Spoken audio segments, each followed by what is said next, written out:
ಶ್ರೀ ಗುರುಭ್ಯೋ ನಮಃ. ಹರಿ ಓಂ. ನಾನು ವಿಷ್ಣು ತತ್ವನಿರ್ಣಯದಲ್ಲಿ ಬರುವಂತಹ ಶುಕ್ತಿರಜತಂ ಅನಿರ್ವಚನೀಯಂ ಬಾಧ್ಯತ್ವಾತ್ ಎನ್ನೈವಂ ತನ್ನೈವಂ ಯಥಾ ಆತ್ಮ ಎನ್ನುವಂತಹ ಅನುಮಾನವನ್ನು ನಾನು ಅನುವಾದವನ್ನು ಮಾಡ್ತೇನೆ. ಅಲ್ಲಿ ಶುಕ್ತಿರಜತಂ ಅನಿರ್ವಚನೀಯಂ ಬಾಧ್ಯತ್ವಾತ್ ಎನ್ನೈವಂ ತನ್ನೈವಂ ಯಥಾ ಆತ್ಮ ಅಂತ ಹೇಳಿದಾಗ ಅಲ್ಲಿ ಬಾಧದೋಷ ಎನ್ನುವಂಥದ್ದು ಬರುತ್ತೆ. ಯಾಕೆಂತಂದರೆ ಶುಕ್ತಿರಜತದಲ್ಲಿ ಅನಿರ್ವಚನೀಯತ್ವ ಎನ್ನುವಂಥದ್ದು ಬಾಧಿತ. ಅದು ಹೇಗೆ ಗೊತ್ತಾಗುತ್ತೆ ಅಂತಂದರೆ ಬಾಧಕ ಜ್ಞಾನ ಮಿಥ್ಯೈವ ರಜತಂ ಪ್ರತ್ಯಭಾತ್ ಎಂಬುದಾಗಿ ನಮಗೆ ಅಸದೇವ ರಜತಂ ಪ್ರತ್ಯಭಾತ್ ಎಂಬುದಾಗಿ ನಮಗೆ ಬಾಧಕ ಜ್ಞಾನ ಬರ್ತಾ ಇದೆ. ಆದ್ದರಿಂದಾಗಿ ರಜತವನ್ನು ಅಸತ್ ಅಂತ ವಿಷಯೀಕರಿಸ್ತಾ ಇದೆ. ಆದ್ದರಿಂದಾಗಿ ರಜತದಲ್ಲಿ ಅಸತ್ವ ಇದೆ ಹೊರತು ಅನಿರ್ವಚನೀಯತ್ವ ಇಲ್ಲ. ಆದ್ದರಿಂದಾಗಿ ಅನುಮಾನಕ್ಕೆ ಬಾಧದೋಷ ಎನ್ನುವಂಥದ್ದು ಬರುತ್ತೆ ಅಂತ. ಅದರ ಮೇಲೆ ಅವರು ಪ್ರಶ್ನೆ ಮಾಡ್ತಾರೆ, ಅಲ್ಲ ಬಾಧಕ ಜ್ಞಾನದಲ್ಲಿ ಅಸತ್ವವು ವಿಷಯವಲ್ಲ, ಕಿಂತು ಸತ್ವಾಭಾವವು ವಿಷಯ. ಸತ್ವಾಭಾವವು ವಿಷಯ ಅಂತ ಹೇಳಿರೋಣದ್ರಿಂದ ಅಲ್ಲಿ ಅನಿರ್ವಚನೀಯತ್ವವು ರಜತದಲ್ಲಿ ಇದ್ದರೂ ಕೂಡ ಯಾವ ಸಮಸ್ಯೆಯೂ ಕೂಡ ಇಲ್ಲ. ಹಾಗಾಗಿ ಸತ್ವಾಭಾವವು ಬಾಧಕ. ಮಿಥ್ಯೈವ ರಜತಂ ಪ್ರತ್ಯಭಾತ್ ಅಂತ ಜ್ಞಾನ ಇದೆಯಲ್ಲ, ಇದನ್ನು ವ್ಯವಸಾಯನ ಅನುವ್ಯವಸಾಯನ ಯಾವ ಥರ ಜ್ಞಾನ ಇದು? ಪ್ರತ್ಯಕ್ಷ. ಅದೇ ಪ್ರತ್ಯಕ್ಷ ಸರಿ. ಅಸದೇವ ಯಾವ ಪ್ರತ್ಯಕ್ಷ? ಚಾಕ್ಷುಷ ಪ್ರತ್ಯಕ್ಷನೋ ಅಲ್ಲ, ಸಾಕ್ಷಿ ಪ್ರತ್ಯಕ್ಷ. ಅವಾಗೇನಾಯ್ತದು? ಅನುವ್ಯವಸಾಯ. ಹಾಂ. ಹಾಗಾಗಿ ಇಲ್ಲಿ ಬಾಧದೋಷ ಎನ್ನುವಂಥದ್ದು ಬರುತ್ತೆ. ಹಾಗಾಗಿ ಬಾಧಕ ಜ್ಞಾನದಲ್ಲಿ ಅದರ ಮೇಲೆ ಅವರು ಪ್ರಶ್ನೆ ಮಾಡ್ತಾರೆ, ಬಾಧಕ ಜ್ಞಾನದಲ್ಲಿ ಸತ್ವಾಭಾವ ವಿಷಯ ಅಸತ್ ವಿಷಯ ಅಲ್ಲ ಅಂತ. ಹಾಗಾಗಿ ಯಾಕೆ ಅಂತಂದರೆ ಅಸಚ್ಚೇ ನ ಪ್ರತೀಯತ ಅಂತ ಅವರ ಸಿದ್ಧಾಂತ. ಆದ್ದರಿಂದ ಅಸತ್ತಿನ ಪ್ರತೀತಿಯನ್ನು ಒಪ್ಪಿಲ್ಲ. ಅಲ್ಲ, ನಾವು ಹಿಂದೆ ಅಸತ್ತಿನ ಪ್ರತೀತಿಯನ್ನು ಉಪಪಾದನೆ ಮಾಡಿದ್ದೇವೆ. ಯಾಕೆ ಅಂತಂದರೆ ಅಸತ್ತಿನ ಪ್ರತೀತಿಯನ್ನು ಒಪ್ಪದ ಹೊರತು ಅಸದ್ವೈಲಕ್ಷಣ್ಯವನ್ನು ಜಗತ್ತಿನಲ್ಲಿ ಹೇಳಲಿಕ್ಕೆ ಬರೋದಿಲ್ಲ. ಹಾಗಾಗಿ ಅಸತ್ತಿನ ಪ್ರತೀತಿಯನ್ನು ಅಂಗೀಕಾರ ಮಾಡಬೇಕು ಅಂತ ಹೇಳಿದರೆ ಅದು ಸರಿಯಲ್ಲ. ಯಾಕೆ ಅಂತಂದರೆ ಅಸತ್ವೇನ ಪ್ರತೀತಿಯನ್ನು ನಾವು ಒಪ್ಪಿದರೂ ಕೂಡ ಅಸತ್ತಿನ ಸತ್ವೇನ ಪ್ರತೀತಿಯನ್ನು ಅಂಗೀಕಾರ ಮಾಡಿಲ್ಲ. ಆದ್ದರಿಂದಾಗಿ ಪ್ರಕೃತ ಅಸತ್ತಿನ ಸತ್ವೇನ ಪ್ರತೀತಿ ಇಲ್ಲ ಅಂತ ಪ್ರಕೃತದಲ್ಲಿ ಸತ್ವಾಭಾವ ವಿಷಯ ಅಂತ ಹೇಳ್ತಾ ಇದ್ದೀವಿ. ಆದ್ದರಿಂದಾಗಿ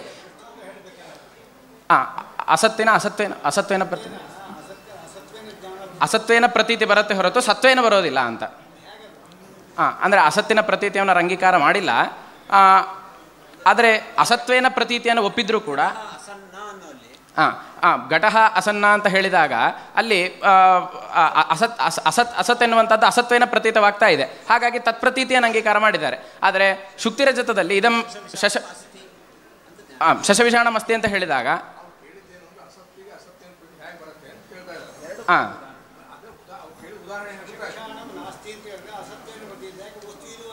ವಸ್ತು ಇಲ್ವಲ್ಲ ಅಂತ. ಅದೇ ಒಂದು ಘಟಃ ಅಸತ್ನ ಅಂತ, ಇನ್ನೊಂದು ಶಶವಿಷಾಣಂ ಅಸತ್ ಅಂತ. ಹಾಗಾಗಿ ಇಲ್ಲಿ ಅಸತಃ ಸತ್ವೇನ ಪ್ರತೀತಿಯನ್ನು ನಾವು ಅಂಗೀಕಾರ ಮಾಡಿಲ್ಲ. ಆದ್ದರಿಂದ ಪ್ರಕೃತ ಅದನ್ನು ನಿಷೇಧ ಮಾಡ್ತಾ ಇದ್ದೇವೆ. ಹಾಗಾಗಿ ಬಾಧಕ ಜ್ಞಾನದಲ್ಲಿ ಸತ್ವಾಭಾವ ವಿಷಯ ಅಂತ ಹೇಳಿರೋಣದ್ರಿಂದ ವಿರೋಧ ಇಲ್ಲ, ಬಾಧದೋಷ ಎನ್ನುವಂಥದ್ದು ಅನುಮಾನಕ್ಕೆ ಇಲ್ಲ ಅಂತ ಹೇಳಿದರೆ ಅದು ಸರಿಯಲ್ಲ. ಒಂದು ವೇಳೆ ಅಸತ್ತಿನ ಸತ್ವೇನ ಪ್ರತೀತಿಯನ್ನು ಅಂಗೀಕಾರ ಮಾಡದೆ ಹೋದರೆ ಏನಾಗುತ್ತೆ ಅಂತಂದರೆ ಸತಃ ಅಸತ್ವೇನ ಪ್ರತೀತಿ ಅಸತಃ ಸತ್ವೇನ ಪ್ರತೀತಿ ತೆನ್ಯತಾ ಪ್ರತೀತಿರೇವ ಭ್ರಾಂತಿ ಅಂತ ಹೇಳಿರೋಣದರಿಂದ ಪ್ರಕೃತ ಈಗ ಅಲ್ಲಿ ಪ್ರಶ್ನೆ ಮಾಡ್ತಾರೆ, ಅಸತ್ತಿನ ಸತ್ವೇನ ಪ್ರತೀತಿಯನ್ನು ಒಪ್ಪದೇ ಇರುವ ನೀವು ಅದನ್ನು ಭ್ರಾಂತಿಯಲ್ಲಿ ಒಪ್ಪೋದಿಲ್ವೋ ಅಥವಾ ಅಭ್ರಾಂತಿಯಲ್ಲಿ ಒಪ್ಪೋದಿಲ್ವೋ ಅಂತ ಪ್ರಶ್ನೆ.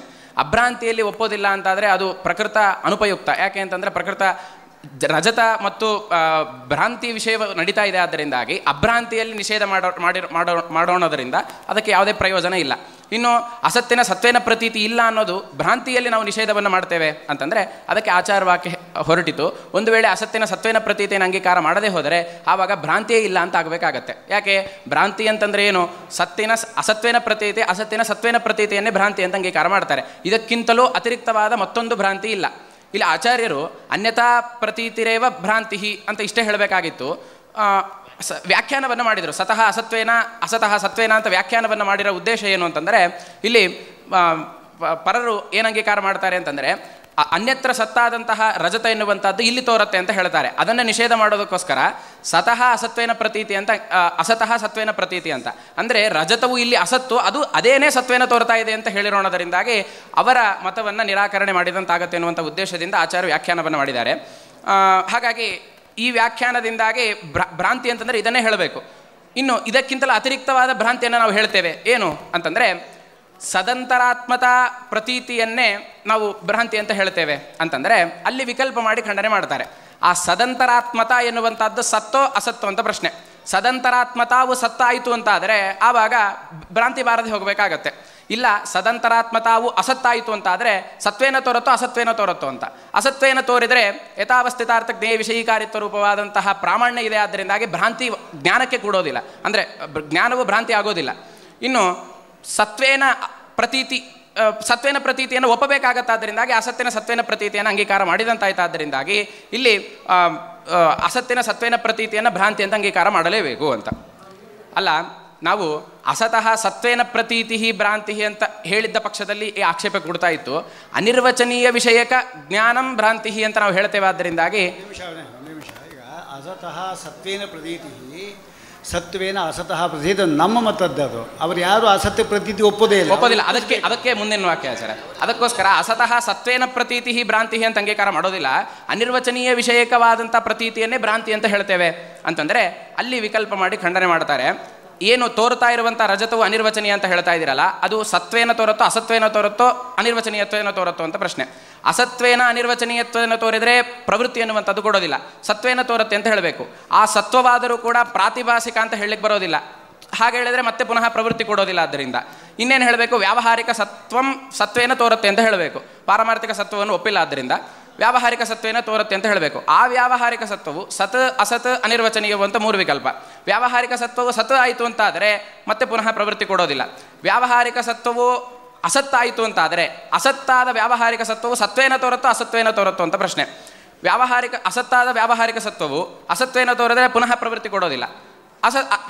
ಅಸತ್ತಾದ ವ್ಯಾವಹಾರಿಕ ಸತ್ವವು ಸತ್ವೇನ ತೋರುತ್ತೆ ಅಂತ ಹೇಳಿದರೆ ಅಸತಃ ಸತ್ವೇನ ಪ್ರತೀತಿಯನ್ನು ಅಂಗೀಕಾರ ಮಾಡಿದಂತಾಯ್ತಾದ್ದರಿಂದಾಗಿ ಪುನಃ ವಿರೋಧ ಬರುತ್ತೆ. ಇಲ್ಲ, ಅಲ್ಲಿ ಪುನಃ ಪ್ರಶ್ನೆ ಮಾಡ್ತಾರೆ, ಇಲ್ಲ ವ್ಯಾವಹಾರಿಕ ಸತ್ವವು ಹೇಗೆ ಅಂತಂದರೆ ಶುಕ್ತಿಯಲ್ಲಿ ಇದಂಥ ಸಂಸರ್ಗ ಏನು ತೋರ್ತಾ ಇದೆ ಅದು ಅನಿರ್ವಚನೀಯ. ಅದರಂತೆ ರಜತದಲ್ಲಿ ವ್ಯಾವಹಾರಿಕ ಸತ್ವವು ಅನಿರ್ವಚನೀಯ ಅಂತ ಹೇಳ್ತೇವೆ. ವ್ಯಾವಹಾರಿಕ ಸತ್ವವು ಅನಿರ್ವಚನೀಯ ಆದ್ದರಿಂದಾಗಿ ವಿರೋಧ ಇಲ್ಲ ಅಂತ ಹೇಳಿದರೆ ಅಲ್ಲಿ ಪುನಃ ಪ್ರಶ್ನೆ ಮಾಡ್ತಾರೆ. ವ್ಯಾವಹಾರಿಕ ಸತ್ವವು ಅಂದರೆ ವ್ಯಾವಹಾರಿಕ ಸತ್ವವು ಅನಿರ್ವಚನೀಯ ಅಂತ ಹೇಳಿದರೆ ಮತ್ತೆ ಪುನಃ ಅಲ್ಲಿ ವಿಕಲ್ಪ ಸತ್ವೇನ ಅಸತ್ವೇನ ಅನಿರ್ವಚನೀಯತ್ವೇನ ಅಂತ ಹೀಗೆ ವಿಕಲ್ಪ ಮಾಡ್ತಾ ಹೋದರೆ ಅನವಸ್ಥಾದೋಷ ಬರುತ್ತೆ. ಈ ಮಧ್ಯದಲ್ಲಿ ಒಂದು ಪ್ರಶ್ನೆಯನ್ನು ಮಾಡಿದ್ದಾರೆ. ಏನು ಅಂತಂದರೆ ಶುಕ್ತಿಯಲ್ಲಿ ತೋರುವಂಥ ಇದಂಥ ಸಂಸರ್ಗವು ಹೇಗೆ ಅನಿರ್ವಚನೀಯವೋ ಅದರಂತೆ ರಜತದಲ್ಲಿರುವ ವ್ಯಾವಹಾರಿಕ ಸತ್ವವು ಅನಿರ್ವಚನೀಯ ಅಂತ. ಇಲ್ಲಿ ಪುನಃ ಅನವಸ್ಥಾದೋಷವನ್ನು ಹೇಳ್ತಾರೆ. ಹೇಗೆ ಅಂತಂದರೆ ರಜತದಲ್ಲಿ ತೋರುವ ವ್ಯಾವಹಾರಿಕ ಸತ್ವವು ಅನಿರ್ವಚನೀಯ ಅಂತ ಹೇಳ್ತಾ ಇದ್ದೀರಿ. ಅನಿರ್ವಚನೀಯ ಶಬ್ದಕ್ಕೆ ಪ್ರಾತಿಭಾಸಿಕ ಅಂತರ್ಥನೋ ವ್ಯಾವಹಾರಿಕ ಅಂತರ್ಥನೋ ಅಂತ 2 ವಿಕಲ್ಪ. ವ್ಯಾವಹಾರಿಕ ಅಂತ ಹೇಳಿದ ಪಕ್ಷದಲ್ಲಿ ಆವಾಗ ವ್ಯಾವಹಾರಿಕ ಅಂತ ಹೇಳಲಿಕ್ಕೆ ಬರೋದಿಲ್ಲ. ಯಾಕೆ? ಸತ್ವವು ವ್ಯಾವಹಾರಿಕ ಆಯಿತು ಅಂತ ಆದರೆ ರಜತಕ್ಕೆ ಅನಿರ್ವಚನೀಯತ್ವ ಕೂಡೋದಿಲ್ಲ, ಹಾಗಾಗಿ ಪ್ರಾತಿಭಾಸಿಕತ್ವ ಕೂಡೋದಿಲ್ಲ. ಹಾಗಾಗಿ ತದ್ಗತವಾದ ವ್ಯಾವಹಾರಿಕ ಸತ್ವವು ಏನಂತ ಹೇಳಬೇಕು? ಪ್ರಾತಿಭಾಸಿಕ ಅಂತಲೇ ಹೇಳಬೇಕು. ಪ್ರಾತಿಭಾಸಿಕವಾದ ವ್ಯಾವಹಾರಿಕ ಸತ್ವವು ಪ್ರಾತಿಭಾಸಿಕತ್ವೇನ ತೋರುತ್ತೋ ವ್ಯಾವಹಾರಿಕತ್ವೇನ ತೋರುತ್ತೋ ಅಂತ. ಪ್ರಾತಿಭಾಸಿಕತ್ವೇನ ತೋರುತ್ತೆ ಅಂತ ಹೇಳಿದರೆ ಆವಾಗ ಮತ್ತೆ ಪುನಃ ಪ್ರವೃತ್ತಿ ಕೊಡೋದಿಲ್ಲ. ಇಲ್ಲ ವ್ಯಾವಹಾರಿಕ ಸತ್ವೇನ ತೋರುತ್ತೆ ಅಂತ ಹೇಳಿದರೆ ಆವಾಗ ಆ ವ್ಯಾವಹಾರಿಕ ಸತ್ವವು ಸತ್ ಅಸತ್ ಅನಿರ್ವಚನೀಯ ಅಂತ 3 ವಿಕಲ್ಪ. ವ್ಯಾವಹಾರಿಕ ಸತ್ವವು ಸತ್ ಅಂತಾಯಿತು ಅಂತ ಆದರೆ ರಜತಕ್ಕೆ ಪ್ರಾತಿಭಾಸಿಕತ್ವ ಕೊಡೋದಿಲ್ಲ. ಅಸತ್ತಾದರೆ ಮತ್ತೆ ಹಿಂದೆ ಹೇಳಿದಂತೆ ಸತ್ವೇನ ತೋರುತ್ತೋ ಅಸತ್ವೇನ ತೋರುತ್ತೋ ಅಂತ ವಿಕಲ್ಪ. ಅಸತ್ವೇನ ತೋರಿದರೆ ಪ್ರವೃತ್ತಿ ಕೊಡೋದಿಲ್ಲ, ಸತ್ವೇನ ತೋರಿದರೆ ವಿರೋಧ. ಹಾಗಾಗಿ ವ್ಯಾವಹಾರಿಕ ಸತ್ವವನ್ನು ಮತ್ತೆ ಪುನಃ ಅನಿರ್ವಚನೀಯ ಅಂತ ಹೇಳಿ ಮತ್ತೆ ಪುನಃ ಪ್ರಾತಿಭಾಸಿಕವು ವ್ಯಾವಹಾರಿಕ ಅಂತ ವಿಕಲ್ಪ ಮಾಡ್ತಾ ಹೋದರೆ ಅನವಸ್ಥಾದೋಷ ಬರುತ್ತೆ ಅಂತ. ಅಲ್ಲ, ಬೀಜಾಂಕುರ ಪರಂಪರಾದಂತೆ ಮೂಲ ಕ್ಷತಿ ಪ್ರಕೃತದಲ್ಲಿ ಇಲ್ಲ, ಆದ್ದರಿಂದಾಗಿ ಇದು ಇಲ್ಲಿ ದೋಷ ಆಗೋದಿಲ್ಲ ಅಂತ ಹೇಳಿದರೆ ಮೂಲ ಕ್ಷತಿ ಅಂತಂದರೆ ಏನು ಅಂದರೆ ಪ್ರಯೋಜನ ಪರೀಕ್ಷಯ ಅಂತರ್ಥನೋ ಅಥವಾ ಪರಂಪರ ಕಲ್ಪಕ ಅಭಾವ ಅಂತರ್ಥನೋ ಅದು ಮೂಲ ಕ್ಷತಿ ಶಬ್ದಕ್ಕೆ ಅರ್ಥ. ತದಭಾವವು ಇಲ್ಲಿದೆ, ಆದ್ದರಿಂದಾಗಿ ಪ್ರಯೋಜನ ಇದೆ ಮತ್ತು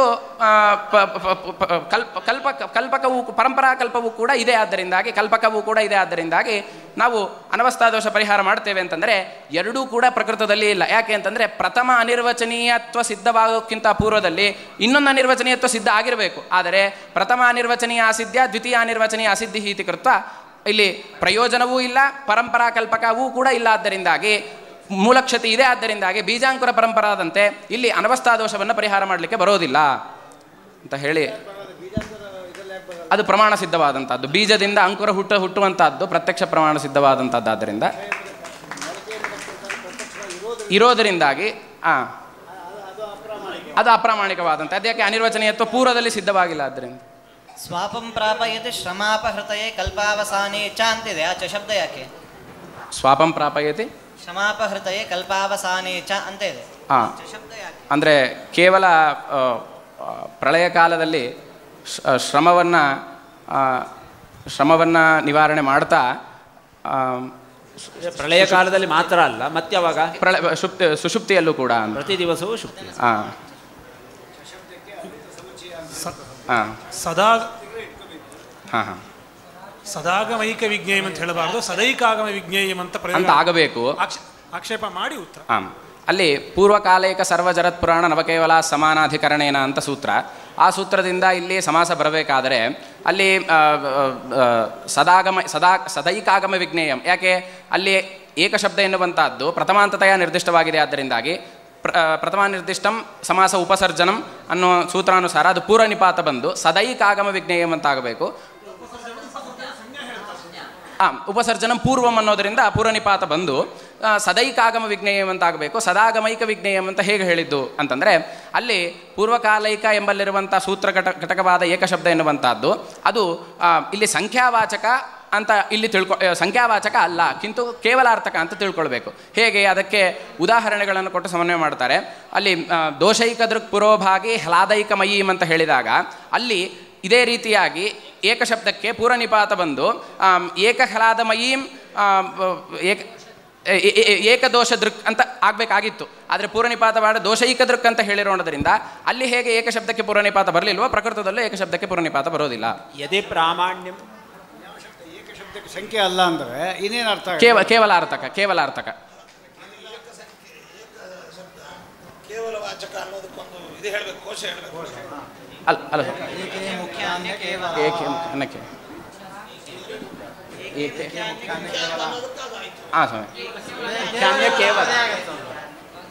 ಯದಿ ಪ್ರಾಮಾಣ್ಯಂ ಸ್ವತಃ ತರ್ಹಿ ಕುತ್ರಾಪಿ ಪ್ರಾಮಾಣ್ಯ ಸಂಶಯ ನ ಸ್ಯಾತ್ ಅಂತ ಉದಯನಾಚಾರ್ಯರ ಆಕ್ಷೇಪ ಇದೆಯಲ್ಲ, ಅದನ್ನು ಪ್ರಾಮಾಣ್ಯಂ ಸ್ವತಃ ಅಂತ ಅನ್ನೋದು ನಮ್ಮ ಸಿದ್ಧಾಂತ.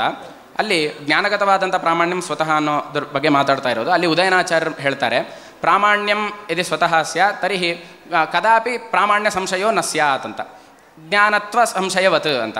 ಅಲ್ಲಿ ಈಗ ಜ್ಞಾನವು ಬಂದ ಮೇಲೆ ಅಲ್ಲಿ ಜ್ಞಾನತ್ವದಲ್ಲಿ ಸಂಶಯ ಎನ್ನುವಂಥದ್ದು ಹೇಗೆ ಬರೋದಿಲ್ವೋ, ಅಂದರೆ ಈ ಜ್ಞಾನ ನಂಗೆ ಬಂದ ಮೇಲೆ ಬಂದಿದೆಯೋ ಇಲ್ಲೋ ಅಂತ ಸಂಶಯ ಹೇಗೆ ಬರೋದಿಲ್ವೋ, ಜ್ಞಾನ ಹೌದೋ ಅಲ್ಲೋ ಎಂಬುದಾಗಿ ಸಂಶಯ ಹೇಗೆ ಬರೋದಿಲ್ವೋ, ಅದೇ ರೀತಿಯಾಗಿ ಜ್ಞಾನ ಬಂದ ಮೇಲೆ ತದ್ಗತ ಪ್ರಾಮಾಣ್ಯಂ ಸ್ವತಃ ಅಂತ ಹೇಳಿದರೆ ಪ್ರಾಮಾಣ್ಯಂ ಅಸ್ತಿವಾನವ ಎಂಬುದಾಗಿ ಸಂಶಯ ಎನ್ನುವಂಥದ್ದು ಕೂಡೋದಿಲ್ಲ. ಆದರೆ ಸಂಶಯ ಬರ್ತಾ ಇದೆ, ಆದ್ದರಿಂದಾಗಿ ಪ್ರಾಮಾಣ್ಯಂ ಸ್ವತಃ ಅಲ್ಲ ಅನ್ನೋದು ಅಲ್ಲಿ ಪ್ರಶ್ನೆಯನ್ನು ಮಾಡ್ತಾರೆ. ಇದರ ಮೇಲೆ ಅಲ್ಲ ಪ್ರಾಮಾಣ್ಯ ಸಂಶಯ ಕೂಡತ್ತೆ. ಹೇಗೆ ಅಂತಂದರೆ ಸಾಧಾರಣ ಧರ್ಮಜ್ಞಾನದಿಂದ ಸಂಶಯ ಎನ್ನುವಂಥದ್ದು ಕೂಡತ್ತೆ. ಹೇಗೆ ಅಲ್ಲಿ ಜ್ಞಾನತ್ವ ಸಂಶಯ, ಜ್ಞಾನತ್ವವು ಸಾಧಾರಣ ಧರ್ಮ ಹೇಗೋ ಅಂದರೆ ಜ್ಞಾನತ್ವ ಎನ್ನುವಂಥದ್ದು ಸಾಧಾರಣವಾದಂಥದ್ದು, ಭ್ರಮ ಸಾಧಾರಣವಾದಂಥದ್ದು. ಆವಾಗ ನಮಗೆ ಜ್ಞಾನ ಬಂದ ಕೂಡಲೇ ಇದು ಪ್ರಮಾಣೋ ಭ್ರಮ ಅಂತ ಹೇಗೆ ಸಂಶಯ ಬರುತ್ತೆ ಅಂತಂದರೆ ಜ್ಞಾನತ್ವ ರೂಪ ಸಾಧಾರಣ ಧರ್ಮದಿಂದ. ಹಾಗೆ ಪ್ರಕೃತದಲ್ಲೂ ಕೂಡ ಸಾಧಾರಣ ಧರ್ಮ ಇಲ್ಲಿ ಸಾಧಾರಣ ಧರ್ಮ ಇರೋಣದರಿಂದಾಗಿ ಪ್ರಾಮಾಣ್ಯ ಸಂಶಯ ಎನ್ನುವಂಥದ್ದು ಬರುತ್ತೆ ಅಂತ. ಜ್ಞಾನತ್ವ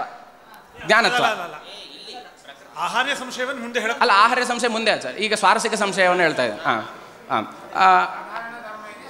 ಸಂಶಯ ಬರುತ್ತೆ ಅಂತ.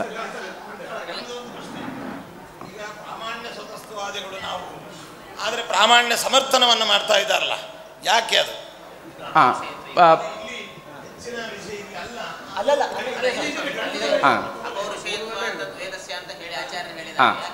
ಅದೇ ಪ್ರಾಮಾಣ್ಯವನ್ನು ಸಮರ್ಥನೆ ಮಾಡದೆ ಹೋದರೆ ಆವಾಗ ಹಿಂದೆ ಅನೇಕ ಅನುಮಾನಗಳಲ್ಲಿ ಹೇಳಿದ್ದು ಅಲ್ಲಿ ಭಾಗಸಿದ್ಧಿ ದೋಷ ಎನ್ನುವಂಥದ್ದು ಬರುತ್ತೆ.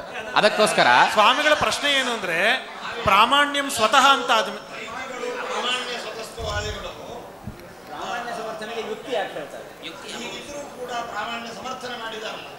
ಯುಕ್ತಿಯಿಂದ ಸ್ವಾಮಿ ವಿರುದ್ಧ ಅಪೌರುಷೇಯತ್ವಾದ್ ವೇದಸ್ಯ ಅಂತ ಹೇಳಿ ಅಪೌರುಷೇಯತ್ವ ಯುಕ್ತಿಯಿಂದ ವೇದಕ್ಕೆ ಪ್ರಾಮಾಣ್ಯವನ್ನು ಸಮರ್ಥನೆ ಮಾಡಿದಂತೆ ಕಾಣುತ್ತೆ. ಹೇಗೆ ಅಂತ ಪ್ರಶ್ನೆ. ಅಪೌರುಷೇಯತ್ವ ಯುಕ್ತಿಯಿಂದ ವೇದಕ್ಕೆ ಪ್ರಾಮಾಣ್ಯವನ್ನು ಸಮರ್ಥನೆ ಮಾಡಿದಂತಾಯಿತು. ಮುಂದೆ ಆಚಾರ್ಯರೇ ಹೇಳ್ತಾರೆ ಪ್ರಾಮಾಣ್ಯಂಚ ಸ್ವತಃ ಸಿದ್ಧಂ ಅಂತ. ವಿರೋಧ ಬಂತಲ್ವಾ ಅಂತ ಪ್ರಶ್ನೆ ಮಾಡಿದರೆ ಅಪೌರುಷೇಯತ್ವ ಯುಕ್ತಿ ಏನು ಮಾಡುತ್ತೆ ಅಂತಂದರೆ ಕೇವಲ ಅಪ್ರಾಮಾಣ್ಯ ಶಂಕಾವನ್ನು ನಿವಾರಣೆ ಮಾಡುತ್ತೆ ಹೊರತು ಪ್ರಾಮಾಣ್ಯವನ್ನು ಸಾಧನೆ ಮಾಡಿಕೊಡೋದಿಲ್ಲ. ಪ್ರಾಮಾಣ್ಯವು ಸಾಕ್ಷಿಯಿಂದ ಸ್ವತಃ ಸಿದ್ಧವಾಗುತ್ತೆ ಅಂತ. ಇಲ್ಲೇ ಅಪ್ರಾಮಾಣ್ಯ ಶಂಕ ನಿರಾಸಕ್ಕೋಸ್ಕರ. ಇದೇ ಪ್ರಶ್ನೆಯಲ್ಲಿ ಸ್ವಲ್ಪ ಗೋಕ್ಷುರಕ ಗಜವು ನಡೀತಾ ಬರ್ತಾ ಇರುತ್ತೆ, ಮಧ್ಯದಲ್ಲಿ ಅದು ಸ್ವಾಭಾವಿಕವಾಗಿ ಚಲನೆ ಮಾಡುವಂಥ ಸಾಮರ್ಥ್ಯ ಇದೆ. ಆದರೆ ಗೋಕ್ಷುರಕಾದಿನ ಅದಕ್ಕೆ ಪ್ರತಿಬದ್ಧವಾದಾಗ ನಡಿಲಿಕ್ಕೆ ಆಗೋದಿಲ್ಲ. ಅದಕ್ಕೆ ಮತ್ತೆ ಪುನಃ ಅದನ್ನು ತೆಗೆದಾಗ ಮತ್ತೆ ಪುನಃ ಅದು ಹೇಗೆ ಚಲಿಸುತ್ತೋ ಅದೇ ರೀತಿಯಾಗಿ ಸಾಕ್ಷಿಗೆ ಯಾವ ಒಂದು ದೋಷವಶಾತಲ್ಲಿ ಅಪ್ರಾಮಾಣ್ಯವು ಇದ್ದರೂ ಕೂಡ, ಆದರೆ ಯಾವಾಗ ದೋಷ ನಿವೃತ್ತವಾಗುತ್ತೋ ಅಂದರೆ ಯುಕ್ತಿ ಅನುಸಂಧಾನವನ್ನು ಮಾಡಿದಾಗ ಅಲ್ಲಿ ಪ್ರಾಮಾಣ್ಯ ಎನ್ನುವಂಥದ್ದು ಸಾಕ್ಷಿ ಸ್ವತಃ ಗ್ರಹಿಸುತ್ತೆ. ಇಲ್ಲೇ ಸ್ವಲ್ಪ ವಿವರಣೆ ಅದು ಕೇಳಿಸ್ಕೊಳ್ಳಿ. ಸ್ವತಃ ಸ್ವಾಭಾವಿಕ ಸ್ವಾಭಾವಿಕ. ಇಲ್ಲೇ ಸ್ವಲ್ಪ ವಿವರಣೆಗಾಗಿ ಪ್ರಶ್ನೆ ಏನು ಅಂದರೆ, ಈ ವೇದ ಅಪೌರುಷೇಯ ಅನ್ನೋದನ್ನು ಉದಾಹರಣೆ ಮಾಡಿದ್ರಿ. ಇದರಿಂದ ಏನಾಯಿತು, ವೇದ ಅಂತನ್ನೋದಕ್ಕೆ ಸ್ವತಃ ಪ್ರಾಮಾಣ್ಯವನ್ನು ಅಂದರೆ ವೇದದ ಪ್ರಾಮಾಣ್ಯವನ್ನು ಸಮರ್ಥನೆ ಮಾಡೋದಕ್ಕಾಗಿ ನೀವು ಅಪೌರುಷೇಯತ್ವವನ್ನು ಹೇಳಿದ್ರಿ. ಆದರೆ ಆಚಾರ್ಯರು ಹೇಳಿರುವಂತಹದ್ದು ಪ್ರಾಮಾಣ್ಯಂ ಸ್ವತಃ ಅಂತೇನು ಹೇಳಿದ್ದಾರೆ, ಅದು ಜ್ಞಾನದಲ್ಲಿ ಪ್ರಾಮಾಣ್ಯವನ್ನು ಹೇಳಿದ್ದಾರೆ. ಅದೇನು ಒಂದಕ್ಕೊಂದು ಸಂಗತಿ ಬರಲಿಲ್ವಲ್ಲ, ಸಂಬಂಧನೆ ಬರಲಿಲ್ಲ. ಹೇಳ್ತೀನಿ ಆಚಾರ್ಯ. ಇಲ್ಲ, ಎರಡೂ ಕಡೆಯೂ ಕೂಡ ಜ್ಞಾನಗತ ಪ್ರಾಮಾಣ್ಯವನ್ನೂ ಹೇಳಿದ್ದಾರೆ. ಅಂದರೆ ಅಪೌರುಷೇಯತ್ವಾದ್ವೇದಸ ಎಂಬಲ್ಲಿ ಹೇಗೆ ಯುಕ್ತಿಯಿಂದಾಗೇ ಅಲ್ಲಿ ಅಪ್ರಾಮಾಣ್ಯ ಶಂಕ ನಿವೃತ್ತವಾಗತ್ತೆ ಅಂತ ಹೇಳಿದಾರೋ, ಅದೇ ಕೆಳಗಡೆ ವಾಕ್ಯದಲ್ಲಿ ನಾವು ನೋಡಿದಾಗ ಏನಾಗತ್ತೆ ಅಂತಂದರೆ ಪ್ರಾಮಾಣ್ಯಂ ಸ್ವತಃ ಅಂತಲೂ ಹೇಳಿದ್ದಾರೆ. ಹಾಗಾಗಿ ಈಗ ಪ್ರಕೃತದಲ್ಲಿ ಇಲ್ಲಿ ಪ್ರಾಮಾಣ್ಯಂ ಸ್ವತಃ, ಜ್ಞಾನಗತ ಪ್ರಾಮಾಣ್ಯಂ ಸ್ವತಃ ಅಂತ ಅಲ್ಲೂ ಹೇಳಿದಂತಾಯಿತು, ಪ್ರಕೃತ ಇಲ್ಲೂ ಕೂಡ ಪ್ರಾಮಾಣ್ಯಂ ಸ್ವತಃ ಅಂತ ಹೇಳಿದಂತಾಯಿತು. ಅದರಿಂದಾಗಿ ಆನುಗುಣ್ಯ ಇದೆ. ಅಷ್ಟೇ ಅಲ್ಲ, ಪ್ರಾಮಾಣ್ಯಂ ಸ್ವತಃ ಏವ ಅಂತ ಹೇಳಿದ ವಾಕ್ಯದಲ್ಲೂ ಕೂಡ ಯುಕ್ತಿಯಿಂದ ಅಪ್ರಾಮಾಣ್ಯ ಶಂಕವನ್ನು ನಿವಾರಣೆ ಮಾಡಿದಂತೆ ಅಂತಲೂ ಹೇಳಿದ್ದಾರೆ. ಆದ್ದರಿಂದಾಗಿ ಪರಸ್ಪರ ಆನುಗುಣ್ಯ ಎನ್ನುವಂಥದ್ದು ಇದ್ದೇ ಇದೆ ಅಂತ. ಒಂದು ನಿಮಿಷ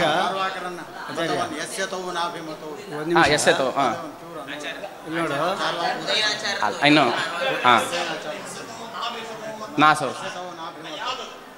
ಇದು ಚಾರ್ವಾಕರಿಗೆ ಹೇಳುವಂತಹ ಮಾತು.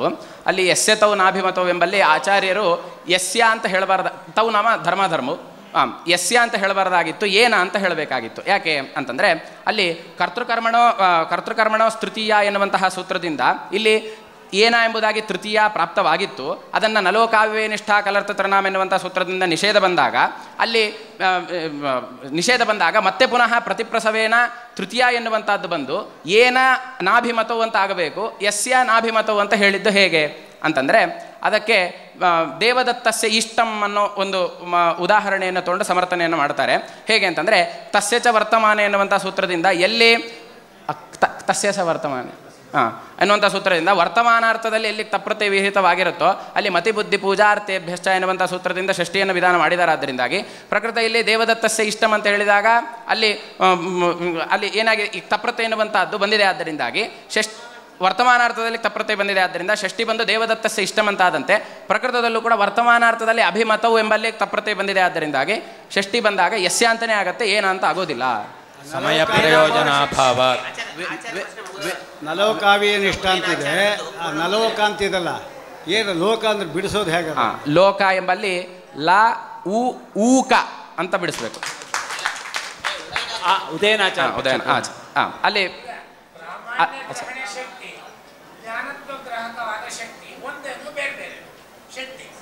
ಒಂದೇ ಆಚಾರ ಇಲ್ಲ, ಉತ್ಪತ್ತವು ಒಂದೇ ಆಚಾರ,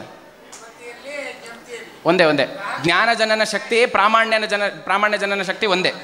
ಅವುಗಳಿಗೆ ಐಕ್ಯಮೇವ ಸ್ವತಃಸ್ಥಂ. ಒಂದೇ, ಇಲ್ಲ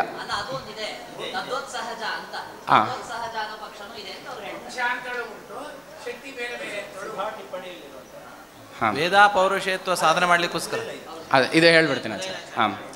ಹಾಗಾಗಿ ಸ್ವಾರಸಿಕ ಸಂಶಯ ಎನ್ನುವಂಥದ್ದು ಬರುತ್ತೆ ಅಂತ ಹೇಳಿದರೆ ಅದಕ್ಕೆ ಕೇವಲ ಸಾಧಾರಣ ಧರ್ಮಜ್ಞಾನದಿಂದ ಸ್ವಾರಸಿಕ ಸಂಶಯ ಎನ್ನುವಂಥದ್ದು ಬರೋದಿಲ್ಲ. ಕಿಂತು ಸಾಧಕ ಬಾಧಕ ಭಾವಾಭಾವ ವಿಶಿಷ್ಟವಾದ ಸಾಧಾರಣ ಧರ್ಮಜ್ಞಾನ ಎಲ್ಲಿ ಬರುತ್ತೋ ಅಲ್ಲಿ ಮಾತ್ರ ಏನು ಬರುತ್ತೆ, ನಮಗೆ ಸಂಶಯ ಎನ್ನುವಂಥದ್ದು ಬರುತ್ತೆ ಅಂತ. ಪ್ರಕೃತದಲ್ಲಿ ಸಾಧಕ ಬಾಧಕ ಭಾವಾಭಾವಗಳು ಇರಬೇಕು. ಅಂದರೆ ಸಾಧಕ ಪ್ರಮಾಣ ಇರಬಾರ್ದು, ಬಾಧಕ ಪ್ರಮಾಣನೂ ಇರಬಾರ್ದು. ಯಾಕೆ? ಏಕತರ ಕೋಟಿಕ ಸಾಧಕ ಪ್ರಮಾಣನೂ ಇರಬಾರ್ದು, ಏಕತರ ನಿಷೇಧ ಕೋಟಿಕ ಬಾಧಕ ಪ್ರಮಾಣನೂ ಇರಬಾರ್ದು. ಆದರೆ ಪ್ರಕೃತದಲ್ಲಿ ಪ್ರಾಮಾಣ್ಯಂ ಸ್ವತಃ ಅಂತ ನೀವು ಹೇಳಿದ್ದರಿಂದಾಗಿ ಪ್ರಾಮಾಣ್ಯ ಸಾಧಕ ಪ್ರಮಾಣನೂ ಇದೆ, ಅಪ್ರಾಮಾಣ್ಯವನ್ನು ನಿಷೇಧ ಮಾಡುವಂಥ ಒಂದು ಬಾಧಕ ಪ್ರಮಾಣನೂ ಕೂಡ ಇದೆ. ಆದ್ದರಿಂದಾಗಿ ಇಲ್ಲಿ ತದ್ವಿಶಿಷ್ಟವಾದಂಥ ಒಂದು ಸಾಧಾರಣ ಧರ್ಮಜ್ಞಾನ ಪ್ರಕೃತದಲ್ಲಿ ಇಲ್ಲ. ಆದ್ದರಿಂದಾಗಿ ಸಂಶಯ ಎನ್ನುವಂಥದ್ದು ಬರೋದಿಲ್ಲ ಅಂತ. ಅಪ್ರಮಾಣೇಪಿ ಅಲ್ಲ, ಇಲ್ಲಿ ಸ್ವಾರಸಿಕ ಸಂಶಯ ಬಾರದೇ ಇದ್ದರೂ ಕೂಡ ಆಹಿತ ಸಂಶಯ ಎನ್ನುವಂಥದ್ದು ಬರುತ್ತೆ. ನಾಮ ಅನ್ಯತ್ರ ಸಂಶಯ ಅದತ್ರ ಸಂಶಯ. ಹೇಗೆ ಅಂತಂದರೆ, ಈಗ ಪ್ರಾಮಾಣ್ಯ ನಿಶ್ಚಯ ಇದೆ, ಅಲ್ಲಿ ಪ್ರಾಮಾಣ್ಯ ನಿಶ್ಚಯದಲ್ಲಿ ಪ್ರಾಮಾಣ್ಯ ಎನ್ನುವಂಥದ್ದು ವಿಷಯವಾಗಿದೆ. ಆ ಪ್ರಾಮಾಣ್ಯದ ಸಂಶಯ ಹೇಗೆ ಬರುತ್ತೆ ಅಂತಂದರೆ, ಈಗ ಇದಂ ರಜತಂ ಎಂಬುದಾಗಿ ಜ್ಞಾನ ಎನ್ನುವಂಥದ್ದು ಬರ್ತಾ ಇದೆ. ಭ್ರಾಂತಿಯ ಸ್ಥಳದಲ್ಲಿ ಇದಂ ರಜತಂ ಎಂಬುದಾಗಿ ಜ್ಞಾನ ಬರ್ತಾ ಇದೆ. ಇದಂ ರಜತಂ ಪ್ರಮಾಣಂ ಎಂಬುದಾಗಿ ಅನುವ್ಯವಸಾಯ ಬರ್ತಾ ಇದೆ. ಆದರೆ ಇದಂ ರಜತಂ ಪ್ರಮಾಣಂ ಎನ್ನುವಂತಹ ಜ್ಞಾನದಲ್ಲಿ ಅಪ್ರಾಮಾಣ್ಯ ಎನ್ನುವಂಥದ್ದು ಇದೆ. ಯಾಕೆ? ಅದು ರಜತವು ಅಲ್ಲಿ ಇಲ್ಲ. ಆದ್ದರಿಂದಾಗಿ ಇನ್ನು ಅಯಂ ಘಟಃ ಎಂಬುದಾಗಿ ಅದು ಪ್ರಮಾತ್ಮಕವಾದಂಥ ಜ್ಞಾನ. ಅಯಂ ಘಟಃ ಇತಿ ಜ್ಞಾನಂ ಪ್ರಮಾಣಂ, ಅದರಲ್ಲಿ ಪ್ರಾಮಾಣ್ಯ ಇದೆ. ತಥಾಚ ಅವುಗಳನ್ನು ನಾವು ಗಮನಿಸಿದಾಗ ನಾಮ ಇದಂ ರಜತಂ ಇತಿ ಜ್ಞಾನಂ ಪ್ರಮಾಣಂ ಇತಿ ಜ್ಞಾನವತ್ ಪ್ರಾಮಾಣ್ಯ ನಿಶ್ಚಯೇ ಅಪ್ರಾಮಾಣ್ಯಮಸ್ತಿ ವಾ? ಅಯಂ ಘಟಃ ಇತಿ ಜ್ಞಾನಂ ಪ್ರಮಾಣಂ ಇತಿ ಜ್ಞಾನೇ ಯಥಾ ಪ್ರಾಮಾಣ್ಯ ವರ್ತದೆ ತಥಾ ಅತ್ರ ಪ್ರಾಮಾಣ್ಯಮಸ್ತಿ ವಾ ಅಂತ ಪ್ರಾಮಾಣ್ಯ ನಿಶ್ಚಯದಲ್ಲಿ ಸಂಶಯ ಬರುವ ಮೂಲಕ ಪ್ರಾಮಾಣ್ಯದಲ್ಲಿ ಸಂಶಯ ಬರುತ್ತಾದ್ದರಿಂದಾಗಿ ಅಲ್ಲ, ಆಹಿತ ಸಂಶಯದಲ್ಲಿ ಸಾಧಾರಣ ಧರ್ಮ ಇಲ್ಲಲ್ಲ ಸರ್. ಅಲ್ಲ, ಜ್ಞಾನತ್ವ ಪ್ರಾಮಾಣ್ಯ ಜ್ಞಾನತ್ವ. ಹಾಂ, ತಥಾಚ ಪ್ರಾಮಾಣ್ಯ ಜ್ಞಾನದಲ್ಲಿ ಪ್ರಾಮಾಣ್ಯ ನಿಶ್ಚಯದಲ್ಲಿ ಸಂಶಯ ಬರುವ ಮೂಲಕ ಪ್ರಾಮಾಣ್ಯದಲ್ಲಿ ಸಂಶಯ ಬಂತಾದ್ರೆ ಸಾಕು. ಅಲ್ಲಿ ಪ್ರಮಾಣವತ್ ಅನ್ನೋಲ್ಲಿ ವಿಗ್ರಹ ಹೇಗೆ ಮಾಡಬೇಕು? ಪ್ರಮಾಣವದ್ ಅಪ್ರಮಾಣಿ, ಪ್ರಮಾಣ ಇವ ಪ್ರಮಾಣವತ್, ಪ್ರಮಾಣ ಇವ ಪ್ರಮಾಣವತ್, ಪ್ರಮಾಣಮಿವ ಪ್ರಮಾಣವತ್. ಪ್ರಮಾಣಂ ಇವ ಅಲ್ಲ, ಮೊದಲು ಹೇಳಿದಲ್ಲ ಪ್ರಮಾಣ ಇವ, ಅಲ್ಲಿ ಪದಚ್ಛೇದ ಹೇಗೆ? ಪ್ರಮಾಣೇ ಇವ. ಹಾಂ, ವೇದಾಪೌರುಷೇತ್ವ ಸಾಧನೆ ಮಾಡಲಿಕ್ಕೆ ವರ್ಣ ನಿತ್ಯತ್ವವನ್ನು ಸಮರ್ಥನೆ ಮಾಡಿದ್ದಾರೆ. ವರ್ಣಗಳು ನಿತ್ಯ ಅಂತಾದರೆ ಕಾದಾಚಿತ್ತತ್ವ ಹೇಗೆ ಕೊಡ್ತದೆ? ಅತ್ರೇಕೆ ಬರೋತೆ, ಕಾದಾಚಿತ್ ಉಪಲಬ್ಧಿ, ಉಪಲಬ್ಧಿ ಹೇಗೆ? ಅತ್ರೇಕೆ ಬರೋತೆ. ಸರ್, ವರ್ಣನಿತ್ಯತ್ವ ಉಪಲಬ್ಧಿ ಅನುಪಲಬ್ಧಿ ಬಗ್ಗೆ ಅಲ್ಲ ಸರ್ ಪ್ರಶ್ನೆ. ಪ್ರಶ್ನೆ ಏನು ಗೊತ್ತಾಗಲಿಲ್ಲ. ವರ್ಣಗಳು ನಿತ್ಯ ಅಂತಾದರೆ ಕೆಲವೊಂದು ಸಲ ಮಾತ್ರ ವರ್ಣಗಳು ಉಪಲಬ್ಧಿ ಆಗುತ್ತೆ. ಯಾವಾಗಲೂ ಉಪಲಬ್ಧಿ ಆಗ್ಬೇಕಲ್ವಾ? ಕೆಲವೊಂದು ಸಲ ಮಾತ್ರ ಆಗುತ್ತೆ. ಯಾಕೆ ಅನ್ನೋದಕ್ಕೆ ಧ್ವನಿ ಎನ್ನುವಂಥದ್ದು ಕಾದಾಚಿತ್ಕ, ಧ್ವನಿ ವ್ಯಂಜಕ. ಅದು ಯಾವಾಗ ಧ್ವನಿಯಿಂದ ಯಾವಾಗ ವರ್ಣವು ವ್ಯಂಗ್ಯವಾಗುತ್ತೋ ಆವಾಗ ನಮಗೆ ವರ್ಣೋಪಲಬ್ಧಿ ಆಗುತ್ತೆ, ಇಲ್ಲದೇ ಇರುವ ವರ್ಣೋಪಲಬ್ಧಿ ಆಗೋದಿಲ್ಲ. ಹಾಗಾಗಿ ಸರ್ವದಾ ಉಪಲಬ್ಧಿ ಪ್ರಸಂಗ ಇಲ್ಲ. ಇದೇ ವರ್ಣನಿತ್ಯತ್ವವಾದಕ್ಕೆ ಸಂಬಂಧಪಟ್ಟಿರೋದು. ಈ ವರ್ಣಗಳು ವಿಭು ಮತ್ತು ನಿತ್ಯ ಅಂತ ಹೇಳುವಂಥವ್ರು ನಾವು ಇವ್ರು ಹೇಳಿದಂತೆ ಕಾದಾಚಿತ್ಕ ಉಪಲಬ್ಧಿಯನ್ನು ಉಪಪಾದನೆ ಮಾಡೋದಕ್ಕಾಗಿ ಧ್ವನಿಯನ್ನಂತೂ ಒಪ್ತೀವಿ. ಧ್ವನಿಯನ್ನೇ ಒಪ್ಪೋದಾದರೆ ಅದನ್ನೇ ವರ್ಣ ಅಂತ ಹೇಳ್ಬಿಡೋಣ. ತದತಿರಿಕ್ತವಾದಂಥ ವರ್ಣ ಇದೆ ಅನ್ನೋದನ್ನು ಹೇಗೆ ಸಮರ್ಥನೆ ಮಾಡೋದು ಅನ್ನೋದಕ್ಕೆ ಒಂದು ದೃಷ್ಟಾಂತ ಕೊಡ್ತಾರೆ. ದೂರದಿಂದ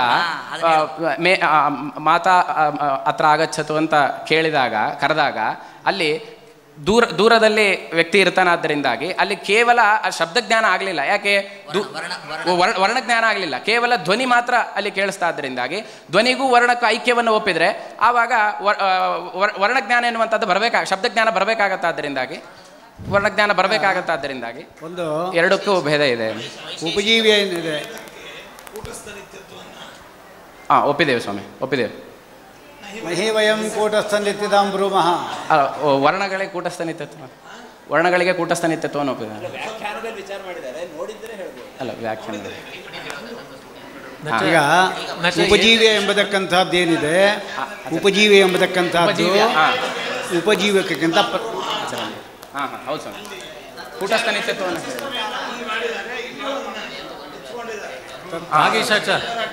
ನಚ ಏತೇಷಾಂ ವಚನಾನಾಮೇವ ಅಪ್ರಾಮಾಣ್ಯಂ, ನಚ ಏತೇಷಾಂ ವಚನಾನಾಮೇವ ಅಪ್ರಾಮಾಣ್ಯಂ. ಆ ಪ್ರಕರಣದಲ್ಲಿ ನಿರರ್ಥಕತ್ವಾದ ಅಪ್ರಾಮಾಣ್ಯಂ ಅಂತ ಅದಕ್ಕೊಂದು ದೃಷ್ಟಾಂತ.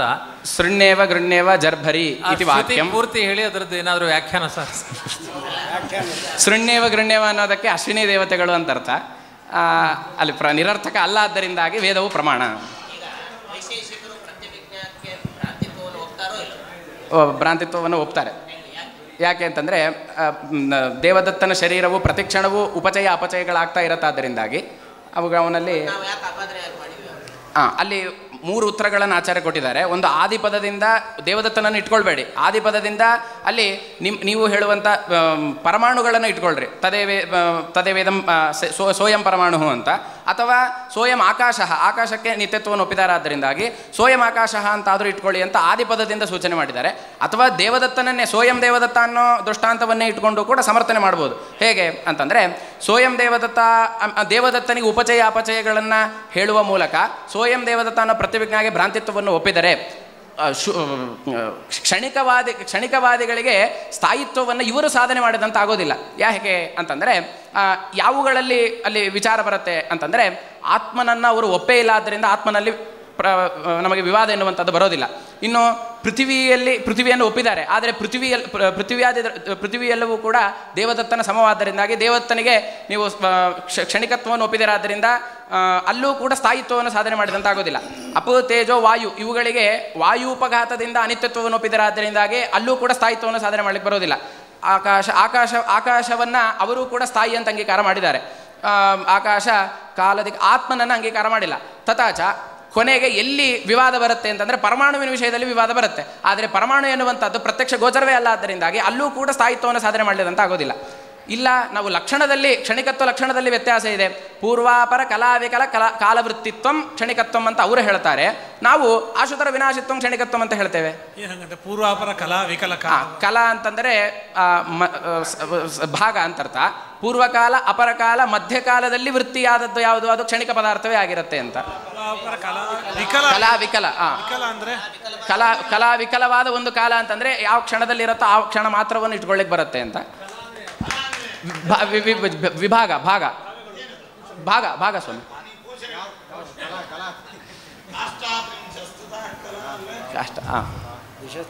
ಪಂಚಸ್ಕಂದೇಭ್ಯಃ ಅನ್ಯತ್ವಾತ್ ಪಂಚಸ್ಕಂದೇಭ್ಯಃ ಅನ್ಯತ್ವಾತ್. ಅಲ್ಲ ಸರ್, ಅಮರಕೋಶ ಗೊತ್ತಿಲ್ಲ ಅಂತಂದೆ ಸರ್. ಪಂಚಸ್ಕಂದೇಭ್ಯಃ ಅನ್ಯತ್ವಾತ್ ಯಾಕೆ ಬಂತು? ಪಂಚಸ್ಕಂದ ಅಂದರೆ ಯಾವುದು ಅದನ್ನು ವಿವರಣೆ ಮಾಡಿ. ಇದು ಸೌತ್ರಾಂತಿಕರು ವೈಭಾಷಿಕರನ್ನು ಇಲ್ಲಿ ನಿರಾಕರಣೆ ಮಾಡೋದಕ್ಕೋಸ್ಕರ ಬಂದಂತಹ ವಾಕ್ಯ. ಅಲ್ಲಿ ಬೌದ್ಧಿಕ ದೇಶಗಳನ್ನು ಖಂಡನೆ ಮಾಡಲಿಕ್ಕೆ ಹೊರಟಂಥದ್ದು. ಇಲ್ಲಿ ಅವರು ಸೇಯಂ ದಿಕ್ ಅನ್ನುವಂತಹ ಪ್ರತ್ಯಭಿಜ್ಞಾಕ್ಕೂ ಕೂಡ ಭ್ರಾಂತಿತ್ವವನ್ನು ಅಂಗೀಕಾರ ಮಾಡ್ತೇವೆ ಅಂತಂದರೆ ನೀವು ಅಂಗೀಕಾರ ಮಾಡಲಿಕ್ಕೆ ಬರೋದಿಲ್ಲ. ಯಾಕೆ ಅಂತಂದರೆ ಅಲ್ಲಿ ದಿಕ್ ಅಂತಂದರೆ ಅವ್ಯಾಕೃತ ಆಕಾಶವನ್ನು ಇಟ್ಕೊಳ್ಬೇಕು ಅಂತ ಹಿಂದೆ ಹೇಳಿತ್ತು. ಆಕಾಶಕ್ಕೆ ನೀವು ನಿತ್ಯತ್ವವನ್ನು ಅಂಗೀಕಾರ ಮಾಡಿದಿರಿ, ಕ್ಷಣಿಕತ್ವವನ್ನು ಹೇಳಲಿಕ್ಕೆ ಬರೋದಿಲ್ಲ. ಯಾಕೆ ಅಂತಂದರೆ ಪಂಚಸ್ಕಂದಗಳಿಗಿಂತಲೂ ಅತಿರಿಕ್ತವಾದದ್ದಕ್ಕೆ ನೀವು ಏನಂತ ಅಂಗೀಕಾರ ಮಾಡಿದಿರಿ? ಸ್ಥಾಯಿತ್ವವನ್ನು ಅಂಗೀಕಾರ ಮಾಡಿದಿರಿ. ಈಗ ಇದೇನಾಗಿದೆ ಅಂತಂದರೆ ಪಂಚಸ್ಕಂದಗಳಿತ್ತಲ್ಲ ಅತಿರಿಕ್ತವಾಗಿದೆ. ಯಾಕೆ?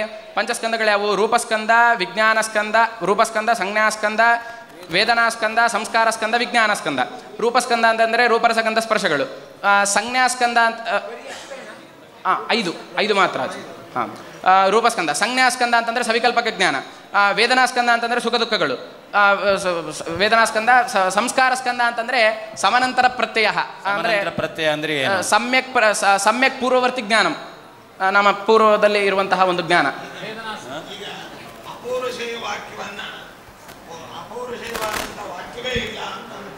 ಅಂತ ಹೇಳ್ತಾರೆ ಸ್ವಾಮಿ. ಅಪೌರುಷೇಯತ್ವವನ್ನು ವೇದಕ್ಕೆ ಹೇಳದೆ ಹೋದರೆ ಆವಾಗ ಪೌರುಷೇಯತ್ವೇನ ಅಲ್ಲಿ ದೋಷಾವಕಾಶ ಎನ್ನುವಂಥದ್ದು ಬರುತ್ತೆ. ಧರ್ಮಾದ್ಯ ಸಿದ್ಧೇ ಸರ್ವ ಸಮಯಾಭಿಮತ ಧರ್ಮಾದ್ಯ ಸಿದ್ಧೇ ಆಗದೆ ಹೋಗದೆ ಆಗುತ್ತೆ. ಹಾಂ, ಸರ್ವ ಸಮಯಾಭಿಮ ಧರ್ಮಾದ್ಯ ತದನಂಗೀಕಾರೆ ಏನು ಅಪೌರುಷೇಯ ವಾಕ್ಯವೇ ಇಲ್ಲ ಅಂತ ಅಂದಿದ್ದಾರೆ ಆಚಾರ್ಯರು. ಅಪೌರುಷೇಯಂ ವಾಕ್ಯಮೇವ ನಾಸ್ತಿ ಇತಿ ವಾಚ್ಯಂ ನಚ ವಾಚ್ಯಂ. ನಚ ಅಪೌರುಷೇಯ ವಾಕ್ಯಮೇವ ನಾಸ್ತಿ ಇತಿ ವಾಚ್ಯಂ ತದನಂಗೀಕಾರೆ ಸರ್ವಸಭಯಾಭಿಮತ ಧರ್ಮಾದ್ಯ ಸಿದ್ಧೇ. ಈಗ ಕಾರ್ಯಾನ್ವಿತ ಯುಗಪದ್ ದೀಪ ಸಹಸ್ರ ದೃಷ್ಟಾಂತ ಯಾಕೆ ಬಂತದು? ಸಂಗತಿ ಏನು ವಿಚಾರ ಇದರಲ್ಲಿ ಭೇದಘಟ್ಟದಲ್ಲಿ ಬರುತ್ತೆ ಸರ್. ಭೇದಘಟ್ಟದ ಆರಂಭದಲ್ಲಿ ಬರುತ್ತೋ ಮಧ್ಯದಲ್ಲಿ ಬರುತ್ತೋ ಕೊನೆಗೆ ಬರುತ್ತೆ ಸರ್. ಅಲ್ಲಿ ಅದರಿಂದ ಅದು ಯಾಕೆ ಬಂತು? ಆ ದೃಷ್ಟಾಂತ ಯಾಕೆ ಕೊಟ್ಟರು ಆಚಾರ್ಯರು? ಅದೇ ಹೇಳ್ತೇನೆ ಸರ್. ಅಲ್ಲಿ ಅನುಮಾನ ಹಿಂದೆ ಹೇಳಿದ್ರಾಚಾರ್ಯ, ಭೇದ ನ ಧರ್ಮಿ ಸ್ವರೂಪಂ ತತ್ಪ್ರತೀತಾವಪಿ ಅಪ್ರತೀತತ್ವಾತ್ ಅಂತ ಹೇಳಿದರು. ಅಲ್ಲಿ ಭೇದ ಧರ್ಮಿ ಘಟಾದಿಗಳ ಜ್ಞಾನ ಆದರೂ ಕೂಡ ನಮಗೆ ಭೇದ ಜ್ಞಾನ ಎನ್ನುವಂಥದ್ದು ಸರ್ವ ವೈಲಕ್ಷಣ್ಯ ಎನ್ನುವಂಥದ್ದು ತೋರ್ತಾ ಇಲ್ಲ ಅಂತ ಪ್ರಶ್ನೆ ಮಾಡಿದರು. ತೋರುತ್ತೆ ಅಂತ ನಾವು ಹೇಳಿದ್ವಿ, ಅವರು ಇಲ್ಲ ಅಂತ ಅವ್ರು ಹೇಳ್ತಾ ಇದ್ದಾರೆ. ಯಾಕೆ ಅಂತಂದರೆ ಸರ್ವ ವೈಲಕ್ಷಣ್ಯ ಒಂದು ವೇಳೆ ಸಂಶಯ ಮತ್ತು ವಿಪರ್ಯಯ ಕೂಡದೆ ಹೋಗಬೇಕಾಗತ್ತೆ ಅಂತ. ಇದರಲ್ಲಿ ವಾಕ್ಯ ಒಂದು ನಿಮಿಷ ಅಲ್ಲಿ ಅದೇ ಸರ್, ಈಗ ಧರ್ಮಿ ಸ್ವರೂಪ ಅಂತ ಹೇಳಿದ ಪಕ್ಷದಲ್ಲಿ ಧರ್ಮಿಜ್ಞಾನ ಮತ್ತು ಭೇದ ಜ್ಞಾನ ಒಟ್ಟಿಗೆ ಬರಬೇಕಾಗತ್ತೆ. ಬರೋದಿಲ್ವಲ್ಲ ಅಂತ ಪ್ರಶ್ನೆ. ಯಾಕೆ ಯುಗಪ ಜ್ಞಾನ ಒಟ್ಟಿಗೆ ಅನೇಕ ವಿಷಯಕ್ಕೆ ಸಮೂಹಾಲಂಬನ ಜ್ಞಾನ ಬಂದರೂ ಕೂಡ ಪ್ರತ್ಯೇಕವಾಗಿ ತತ್ತದ್ ವಿಷಯಕ ಜ್ಞಾನ ಪ್ರತ್ಯೇಕವಾಗಿ ಜ್ಞಾನ ಎನ್ನುವಂಥದ್ದು ಬರೋದಿಲ್ವಲ್ಲ ಅಂತ ಪ್ರಶ್ನೆ ಮಾಡಿದರೆ, ಸಹಸ್ರ ದೀಪಗಳನ್ನು ನಾವು ನೋಡಿದಾಗ ಹೇಗೆ ಪ್ರತ್ಯೇಕವಾಗಿ ಸಹಸ್ರ ದೀಪ ಜ್ಞಾನ ಎನ್ನುವಂಥದ್ದು ಬರುತ್ತೋ ಅದೇ ರೀತಿಯಾಗಿ ಧರ್ಮಿಜ್ಞಾನ ಬರುವಾಗಲೇ ನಮಗೆ ಭೇದ ಜ್ಞಾನ ಎನ್ನುವಂಥದ್ದು ಕೂಡ ಬರುತ್ತೆ ಅಂತ. ಉಭಯ ಜ್ಞಾನವೂ ಕೂಡ ಬರುತ್ತೆ. ವಾಕ್ಯದಲ್ಲಿ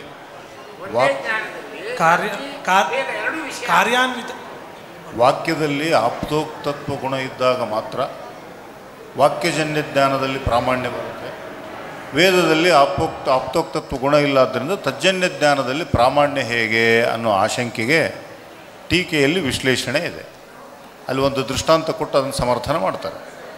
ಆಪ್ತೋಕ್ತತ್ವ ಬೇಕಾಗಿಲ್ಲ ವಾಕ್ಯದಲ್ಲಿ, ವಾಕ್ಯಜನ್ಯ ಜ್ಞಾನದಲ್ಲಿ ಪ್ರಾಮಾಣ್ಯ ಬರಬೇಕಾದ್ರೆ ಆಪ್ತೋಕ್ತತ್ವದ ಅವಶ್ಯಕತೆ ಇಲ್ಲ ಅಂತ ಟೀಕಾದಲ್ಲಿ ವಿಶ್ಲೇಷಣೆ ಇದೆ. ಅದೇ ಪ್ರಾಮಾಣ್ಯ ಹೇಗೆ ಬರುತ್ತೆ ಅಂತಂದ್ರೆ, ಅಲ್ಲ ಅಪ್ರಾಮಾಣ್ಯ ಹೇಗೆ ಬರುತ್ತೆ ಅಂತಂದ್ರೆ ಅಬೋಧಕತ್ವ ಅಲ್ಲ, ಅದಕ್ಕಿಂತ ಮುಂಚೆ ಒಂದು ಒಳ್ಳೆ ವಿಶ್ಲೇಷಣೆ ಇದೆ.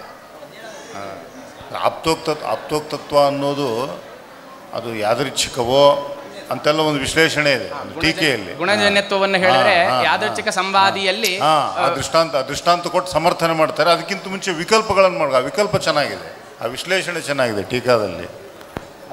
ಅಪೌರುಷೇಯತ್ವವನ್ನು ಬಿಡಬೇಕೋ ಅಥವಾ ಆಪ್ತೋಕ್ತತ್ವ ಗುಣಕ್ಕೆ ಆಪ್ತೋಕ್ತತ್ವಕ್ಕೆ ಪ್ರಾಮಾಣ್ಯ ಪ್ರಯೋಜಕತ್ವವನ್ನು ಒಪ್ಪಿ ಸಮರ್ಥನೆ ಮಾಡಬೇಕು ಅಂತ. ಅದೇ ಸಿದ್ಧವಾದಂತಹ ಇಲ್ಲಿ ಅಪೌರುಷೇಯತ್ವವನ್ನು ಅದನ್ನು ತ್ಯಾಗ ಮಾಡಿಬಿಟ್ಟು ಆ ಗುಣಜನ್ಯತ್ವೇನ, ಯಾಕೆ ಲೋಕದಲ್ಲಿ ನಮಗೆ ಜ್ಞಾನದಲ್ಲಿ ಪ್ರಾಮಾಣ್ಯ ಎನ್ನುವಂಥದ್ದು ಗುಣಜನ್ಯತ್ವೇನ ಪ್ರಾಮಾಣ್ಯ ಎನ್ನುವಂಥದ್ದು ಜ್ಞಾನದಲ್ಲಿ ಬರುತ್ತೆ. ಅದರಂತೆ ಲೋಕಾನುಸಾರಿಯಾಗಿ ಗುಣಜನ್ಯತ್ವೇನ ಪ್ರಾಮಾಣ್ಯವನ್ನು ಅಂಗೀಕಾರ ಮಾಡ್ತಿರೋ ಅಥವಾ ಪುರಾಣ ಸಿದ್ಧವಾದಂಥ ಅಪೌರುಷೇಯತ್ವವನ್ನು ಇಲ್ಲಿ ಇಟ್ಟುಕೊಂಡು ಅಪೌರುಷೇಯತ್ವೇನ ಪ್ರಾಮಾಣ್ಯವನ್ನು ಹೇಳ್ತಿರೋ ಅಂತ ವಿಕಲ್ಪವನ್ನು ಮಾಡಿದರೆ ಅಲ್ಲಿ ಗುಣಜನ್ಯತ್ವವನ್ನು ತ್ಯಾಗ ಮಾಡೋದೇ ಉಚಿತ. ಯಾಕೆ ಅಂತಂದರೆ ಗುಣಜನ್ಯತ್ವೇನ ಪ್ರಾಮಾಣ್ಯವನ್ನು ಹೇಳಿದರೆ ಆವಾಗ ಯಾದೃಚ್ಛಿಕ ಸಂವಾದಿಯಲ್ಲಿ ನಮಗೆ ಏನಾಗುತ್ತೆ, ವ್ಯಭಿಚಾರ ಕಂಡು ಬರುತ್ತೆ. ಯಾಕೆ ಅಲ್ಲಿ ಗುಣಜನ್ಯತ್ವ ಎನ್ನುವಂಥದ್ದು ಇಲ್ಲ. ಯಾಕೆ ಅಂತಂದರೆ ಅವನಲ್ಲಿ ಆಪ್ತಿಯ ನಿಶ್ಚಯ ಇಲ್ಲ. ಆ ಆಪ್ತಿಯ ನಿಶ್ಚಯ ಇಲ್ಲದೆ ಇದ್ದರೂ ಕೂಡ ಅವನು ವಿಪ್ರಲಿಪ್ಸಾದಿಂದ ನದಿ ತೀರೆ ಪಂಚಫಲಾನಿ ಸಂತೆ ಅಂತ ಹೇಳಿರ್ತಾನೆ. ಅದೃಷ್ಟವಶಾದಲ್ಲಿ ಪಂಚಫಲಗಳು ಕಂಡು ನದಿ ತೀರದಲ್ಲಿ, ಆವಾಗ ಅವನಲ್ಲಿ ಆಪ್ತಿ ನಿಶ್ಚಯ ಇಲ್ಲದೆ ಇದ್ದರೂ ಕೂಡ ಅವನು ಹೇಳಿದಂಥ ವಾಕ್ಯದಲ್ಲಿ ಪ್ರಾಮಾಣ್ಯ ಎನ್ನುವಂಥದ್ದು ನಿಶ್ಚಿತವಾಗುತ್ತಾದ್ದರಿಂದಾಗಿ ಯಾದೃಚ್ಛಿಕ ಸಂವಾದಿಯಲ್ಲಿ ಗುಣಜನ್ಯತ್ವ ಇಲ್ಲದೆ ಇದ್ದರೂ ಕೂಡ ಪ್ರಾಮಾಣ್ಯ ಇದೆ. ಆದ್ದರಿಂದಾಗಿ ಗುಣಜನ್ಯತ್ವೇನ ಪ್ರಾಮಾಣ್ಯ ಅಂತ ಹೇಳುವಂಥದ್ದು ಸರಿಯಲ್ಲ, ಅಪೌರುಷೇಯತ್ವೇನ. ಆದರೆ ವೇದಕ್ಕೆ ಒಬ್ಬ ಕರ್ತ ಅಂತ ನಾವು ಕಲ್ಪನೆ ಮಾಡ್ತೀವಿ. ಏನು ದೋಷ ಆಚಾರ್ಯ ಏನು ಹೇಳಿದ್ದಾರೆ? ಕರ್ತೃ ಅಪ್ರಸಿದ್ಧ ಆಚಾರ್ಯ, ಅಕರ್ತೃಕತ್ವ ಪ್ರಸಿದ್ಧ ಅಭಾವಾತ್ ಅಂತ ಅನ್ನೋದರಿಂದ ಅಲ್ಲಿ ಅಂದರೆ ಅಪ್ರಯೋಜಕತಾ ಸಂಖ್ಯೆಯನ್ನು ಮಾಡುವ ಮೂಲಕ ಕರ್ತೃ ಇಲ್ಲ ಅಂತ ತಿಳಿಸಿಕೊಟ್ಟಿದ್ದಾರೆ.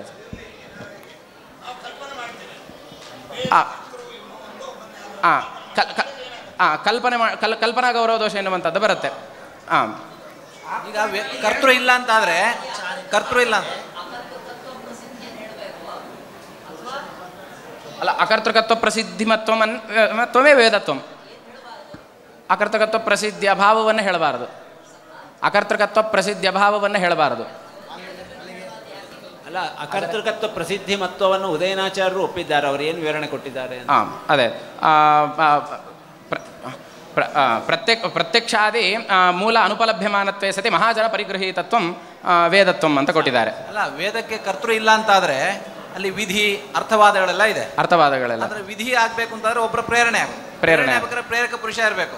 ಹಾಗೆ ಅರ್ಥವಾದವು ಕೂಡ ಏನು ಹೇಳ್ತಾ ಇದೆ, ಮಾಡಬೇಕು ಬಿಡಬೇಕು ಅಂತ ಹೇಳ್ತಾ ಇದೆ. ಹೀಗಿರ್ಬೇಕಾದ್ರೆ ಒಬ್ಬ ಕರ್ತೃವೇ ಇಲ್ಲದೆ ಇದ್ರೆ ಅದೆಲ್ಲ ಹೇಗೆ ಕೂಡಿಸೋದು? ಅದೇ ನಿತ್ಯಾವೇದ ಸಮಸ್ತಾಶ್ಚ ಶಾಶ್ವತ ವಿಷ್ಣು ಬುದ್ಧಿಗಾಹ ಅಂತ ಹೇಳಿದಂತೆ ಅಲ್ಲಿ ವೇದತ್ವಂ ನಾಮ ಅದೇ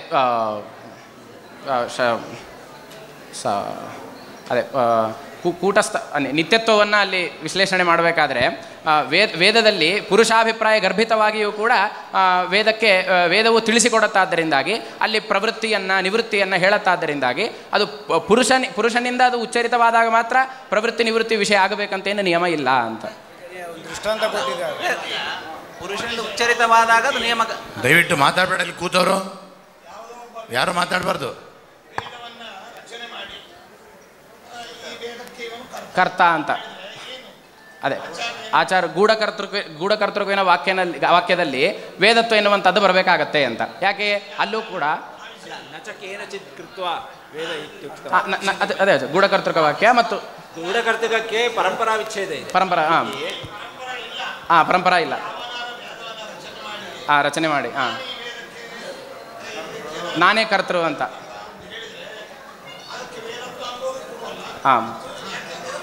ಪರಂಪರಾ ಇಲ್ಲ. ವಿಮತಂ ವಾಕ್ಯಂ ತತ್ಪ್ರತ್ಯಕ್ಷ ಮೂಲಂ ತಸ್ಮಿನ್ ವಿಚ್ಛಿನ್ನ ಪರಂಪರಾತ್ವ ಅಂತ. ಆರೋಪ ಬರಬೇಕು ಅಂತಂದ್ರೆ ಮೂರು ಇರಲೇಬೇಕು ಅಂತ, ಏಕಜೀವವಾದದ ವಿಚಾರ ಬರಬೇಕಾದ್ರೆ ಆರೋಪ ಬರಬೇಕಾದ್ರೆ ಮೂರು ಇರಲೇಬೇಕು ಅಂತ ಹೇಳ್ತಾರೆ. ಒಂದು ಪ್ರಧಾನ, ಇನ್ನೊಂದು ಅಧಿಷ್ಠಾನ. ಅವುಗಳ ಸಾದೃಶ್ಯ ಎಲ್ಲಿ ಆರೋಪ ಮಾಡ್ತಾ ಇದ್ದೀವೋ ಅದರಲ್ಲಿ. ಈಗ ಮುಂದೆ ಈಗ ಪ್ರಕೃತದಲ್ಲಿ ಜಗತ್ತು ಅಂತ ಅನ್ನೋದು ಆರೋಪಿತ ಅಂತ ಹೇಳಲಿಕ್ಕೆ ಅಂತ ಹೋದ್ರೆ ಸತ್ಯ ಜಗದ್ವಯಗಳನ್ನ ಅಂಗೀಕಾರ ಮಾಡಬೇಕಾಗತ್ತೆ ಅಂತ. ಏನಿದು ಅಲ್ಲಿ ಒಂದು ಪಿಶಾಚಿ ಇದು ದೃಷ್ಟಾಂತ ಕೊಡ್ತಾರೆ. ಆ ದೃಷ್ಟಾಂತ ಕೊಟ್ಟು ಪ್ರಕೃತದಲ್ಲಿ ಏನ್ ಬಂತು ಹೇಗೆ ಅಂತ ಸರಿ ಆಚಾರ್ಯ. ಈಗ ಅದ್ವೈತಿಗಳ ಅಂಗೀಕಾರ ಮಾಡುವಂತಹದ್ದು ಮಿಥ್ಯಾತ್ವವನ್ನು, ಜಗತ್ತಿಗೆ ಮಿಥ್ಯಾತ್ವವನ್ನು ಅಂಗೀಕಾರ ಮಾಡ್ತಾರೆ. ಆದರೆ ಜಗತ್ತಿಗೆ ಸತ್ಯತ್ವವನ್ನು ಉಪಪಾದನೆ ಮಾಡುವಂಥವ್ರು ನಾವು. ಅವರು ನಮಗೆ ಆರೋಪಿತವಾದಂಥದ್ದು ಜಗತ್ತು ಅಂತ ಹೇಳುವಾಗ ಅಲ್ಲಿ ಆ ಜಗತ್ತು ಆರೋಪಿತ ಅಂತ ಹೇಳಬೇಕಾದ್ರೆ ಪ್ರಧಾನವನ್ನು ಹೇಳಬೇಕು, ಅಧಿಷ್ಠಾನವನ್ನು ಹೇಳಬೇಕು.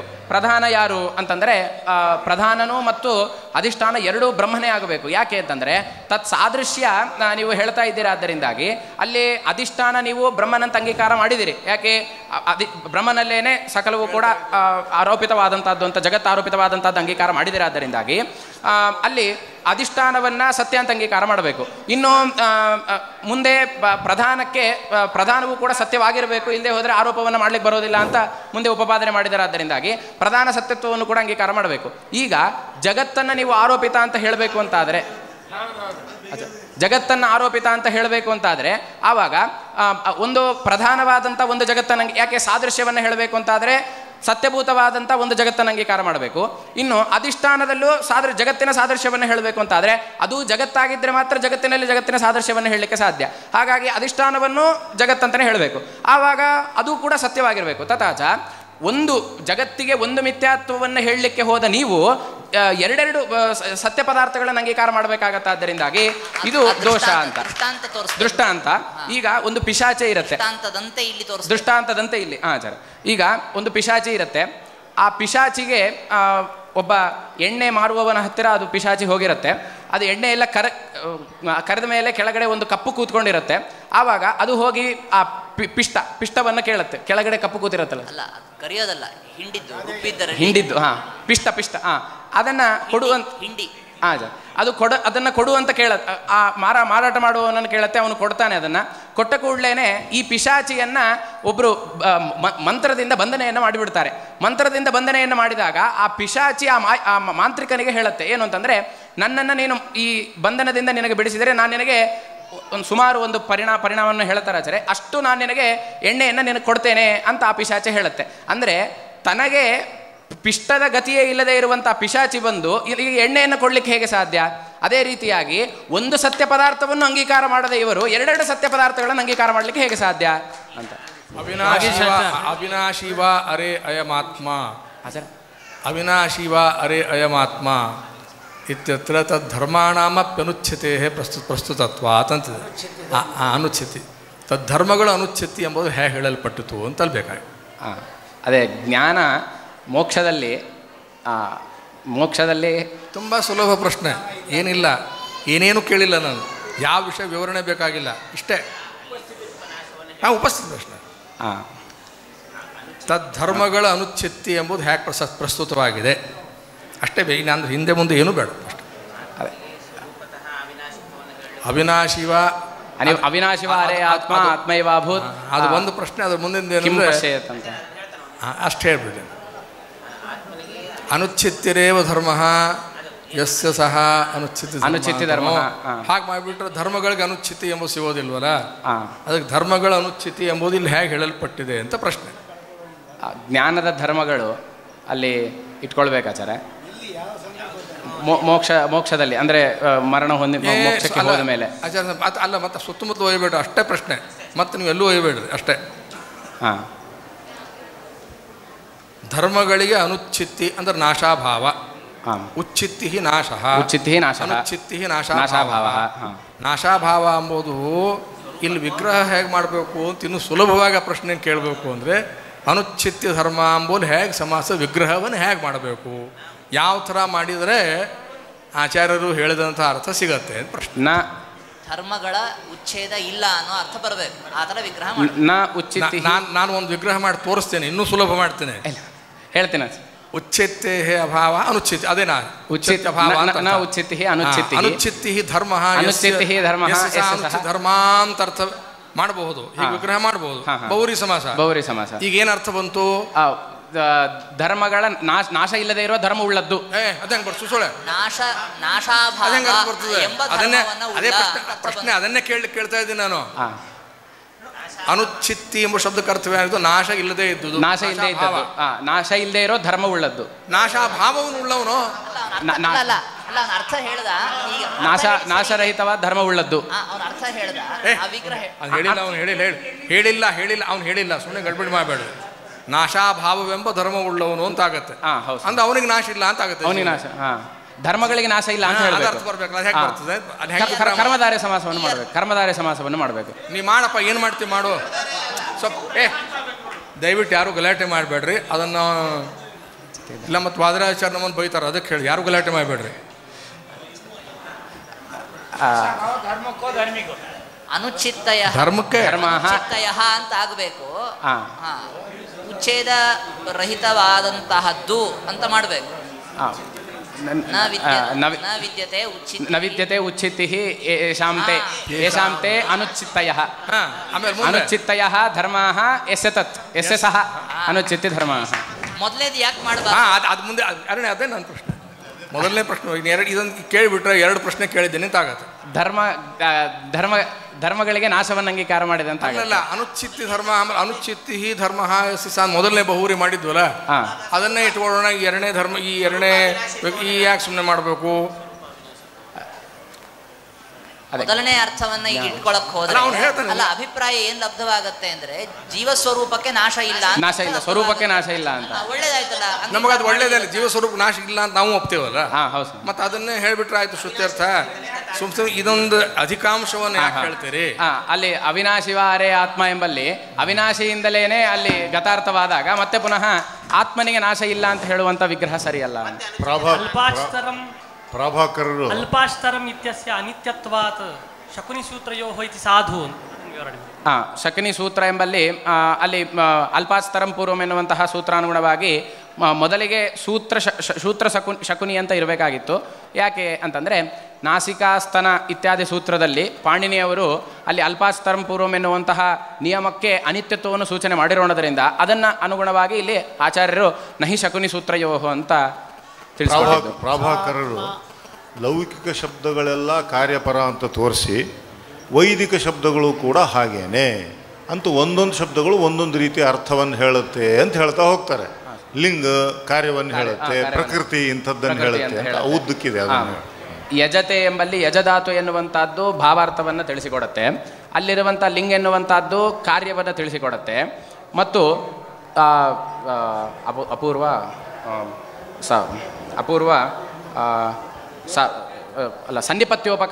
ಸನ್ನಿಪತ್ಯೋಪಕಾರಕಗಳು ಅಂತಂದರೆ ಅದೃಷ್ಟದ್ವಾರ ಯಾಗೋಪಯೋಗವಾದಂಥದ್ದು, ದೃಷ್ಟದ್ವಾರ ಯಾಗೋಪಯುಕ್ತವಾದಂಥದ್ದು ಸನ್ನಿಪತ್ಯೋಪಕಾರಕ. ಆರಾಧೋಪಕಾರಕ ಅಂತಂದರೆ ಅದೃಷ್ಟದ್ವಾರ ಅಂತ ಹೇಳಿದ್ದು. ಈಗ ಪ್ರಕೃತದಲ್ಲಿ ಇವೆರಡೂ ಕೂಡ ಹೇಗೆ ಅಂತಂದರೆ ಅದು ಕೂಡ ದೇವತಾ ಪ್ರತಿಪಾದಕತ್ವೇನ ಅದು ಕಾರ್ಯಪರವಾಗಿದೆ. ಇನ್ನು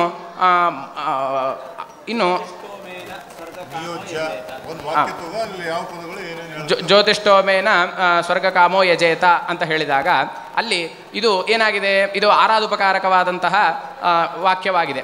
ಇದಕ್ಕೆ ಎಲ್ಲಿ ಶಕ್ತಿ ಅಂತಂದರೆ ಜ್ಯೋತಿಷ್ಠೋಮ ಇಲ್ಲಿ ನಾಮಧೇಯವನ್ನು ಹೇಳುತ್ತೆ. ಅಲ್ಲಿ ಇರುವಂಥ ಟಾಪ್ ಪ್ರತ್ಯಯ ಎನ್ನುವಂಥದ್ದು ಕರ್ಣವನ್ನು ಹೇಳುತ್ತೆ. ಜ್ಯೋತಿಷ್ಠೋಮೇನ ಸ್ವರ್ಗಕಾಮ ಎನ್ನುವಂಥದ್ದು ನಾಮಧೇಯವನ್ನು ಹೇಳುತ್ತೆ. ಯಜೇತ ಎಂಬಲ್ಲಿ ಯಜದಾತು ಯಾಗವನ್ನು ಹೇಳಿದರೆ ತಿಂಗ್ ಎನ್ನುವಂಥದ್ದು ಲಿಂಗ್ ಅಂತ ಹೇಳುತ್ತೆ ಅಂತ. ಈಗ ವಿಮತಾಃ ಪರಮಾಣವಃ ಫಲವನ್ನು ಹೇಳುತ್ತೆ ಅಂತ. ವಿಮತಾಃ ಪರಮಾಣವಃ.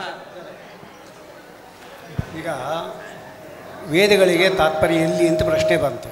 ತಾತ್ಪರ್ಯ ಸರ್ವೋತ್ಕರ್ಷೇ ದೇವದೇವಸ್ಯ ವಿಷ್ಣು. ಇನ್ನೊಂದು ಕಡೆ ಏನು ಹೇಳಿದ್ರು ಅಂದರೆ ಭೇದ ಎಂಬತಕ್ಕಂಥದ್ದು ತಾತ್ಪರ್ಯ ಅಂತ ಹೇಳಿದ್ರು. ಭೇದ ಹೇಳುವ ತಾತ್ಪರ್ಯ ಅಂತ ಹೇಳಿದ್ರು. ಇನ್ನೊಂದು ಕಡೆ ವಿಷ್ಣುನ ಹೇಳಬೇಕು ಸದಾ ಬೇಕೆ ವಿಜ್ಞೇಯ ಅಂದರು. ಮೂರು ಕೂಡ ಬೇರೆ ಬೇರೆ ಆಯಿತು ಅಂದರೆ ವಾಕ್ಯಭೇದ ಬಂತಲ್ಲ ಈಗ ಅದಕ್ಕೆ ಇಲ್ಲಿ ಯುಕ್ತಿ ಸಿದ್ಧವಾದಂಥದ್ದು ವಿಷ್ಣುವಿನ ಸರ್ವೋತ್ಕರ್ಷ ಅನ್ನೋದನ್ನು ತಿಳಿಸಿಕೊಡ್ತಾರೆ. ಹೇಗೆ ಅಂತಂದರೆ ಈಗ ಅದಕ್ಕೆ ಮಹಾನಾರಾಯಣ ಉಪನಿಷತ್ ಮಹಾನಾರಾಯಣ ಸ್ಮೃತಿ ಇದಲ್ಲ ಅದು ಕೊಟ್ಟಿದ್ದಾರೆ. ನತಾದೃಶಿ ಪ್ರೀತಿರಿಢ್ಯಸ್ಯ ವಿಷ್ಣು ಕೂಡ ಒಂದೇನೆ. ನತಾದೃಶಿ ಪ್ರೀತಿರಿಢ್ಯಸ್ಯ ವಿಷ್ಣು ಗುಣೋತ್ಕರ್ಷ ಜ್ಞಾತ್ರಿ ಆದೃಶಿ ಸ್ಯಾತ್. ಬೇರೆ ಅದಲ್ಲ. ನಾ ಹೇಳ್ತಾ ಇರೋದೇ ಅಂದರೆ ಒಂದು ಕಡೆ ವೇದ ಎಂಬತಕ್ಕಂಥದ್ದು ಭೇದವನ್ನು ಪ್ರತಿಪಾದನೆ ಮಾಡ್ತಾ ಇದೆ ಅಂತ ಹೇಳಿ ಭೇದದಲ್ಲಿ ತಾತ್ಪರ್ಯ ಅಂತ ಭೇದದಲ್ಲಿ ತಾತ್ಪರ್ಯ. ಇನ್ನೊಂದು ಕಡೆ ವಿಷ್ಣುವಿನ ತಾತ್ಪರ್ಯ ಅಂದರೆ ಸರ್ವ ಉತ್ಕೃಷ್ಟ ಸರ್ವೋತ್ಕರ್ಷದಲ್ಲಿ ತಾತ್ಪರ್ಯ ಅಂತ. ಒಂದೊಂದು ವಾಕ್ಯಗಳು ಭಿನ್ನ ಭಿನ್ನ ಆಯಿತು. ಸಂಭವತ್ ಏಕವಾಕ್ಯತ್ವ ವಾಕ್ಯ ಬೇಹುದೇಹೇ ದೂಷಣ ಅಂತ ಹೇಳಿದ ಮೇಲೆ ಇದನ್ನು ಕೂಡಿಸೋದು ಹೇಗೀಗಾಗ ಅಲ್ಲ, ಸರ್ವೋತ್ಕರ್ಷದಲ್ಲೇ ತಾತ್ಪರ್ಯ ಅನ್ನೋದು ಸಿದ್ಧಾಂತ.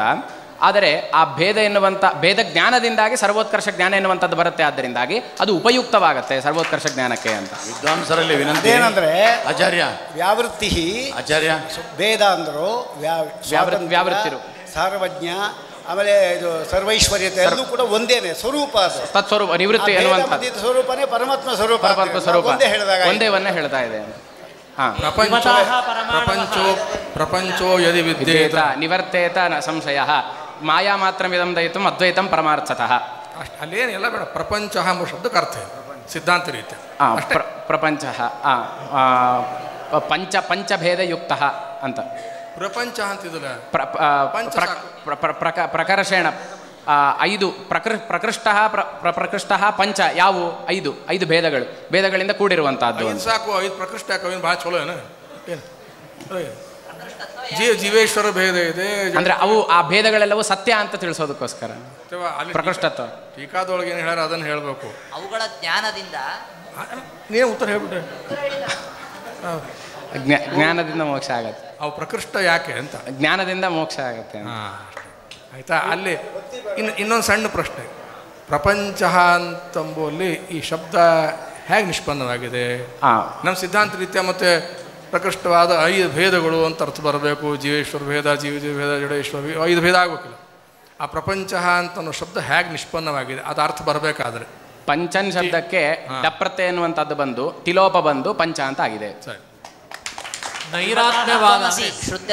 ತತ್ವಮಸಿ ಶ್ರುತ್ಯರ್ಥವನ್ನು ಹೇಳಬೇಕಾದ್ರೆ ತತ್ವಮಸಿ ಅದರ ದೃಷ್ಟಾಂತಗಳಲ್ಲಿ 9 ದೃಷ್ಟಾಂತ ಬರುತ್ತಲ್ಲ, ಅದರ ನಿರೂಪಣೆ ಮಾಡ್ಬೇಕಾದ್ರೆ ಈ ಅಣು ಅಣ್ವಿ ಇವೆಲ್ಲ ಶಬ್ದಗಳ ಒಂದು ವಿಚಾರ ಒಂದು ಬರ್ತದೆ.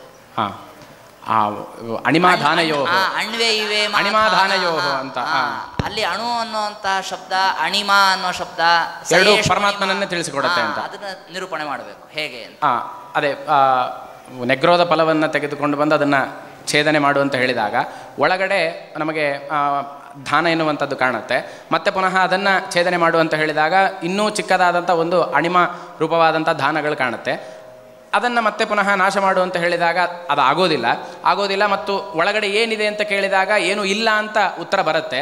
ಹಾಗಾಗಿ ಇದು ಫಲ ಈಶ್ವರ ಹೇಗೆ ನಮ್ಮಿಂದ ಅಲ್ಲಿರುವಂತಹ ಅಣಿಮಗಳು ಅದು ಪ್ರತ್ಯಕ್ಷ ಗೋಚರವಾಗ್ತಾ ಇಲ್ವೋ ಅದೇ ರೀತಿಯಾಗಿ ಈಶ್ವರನು ಕೂಡ ಗೋಚರನ ಆಗೋದಿಲ್ಲ ಅಂತ.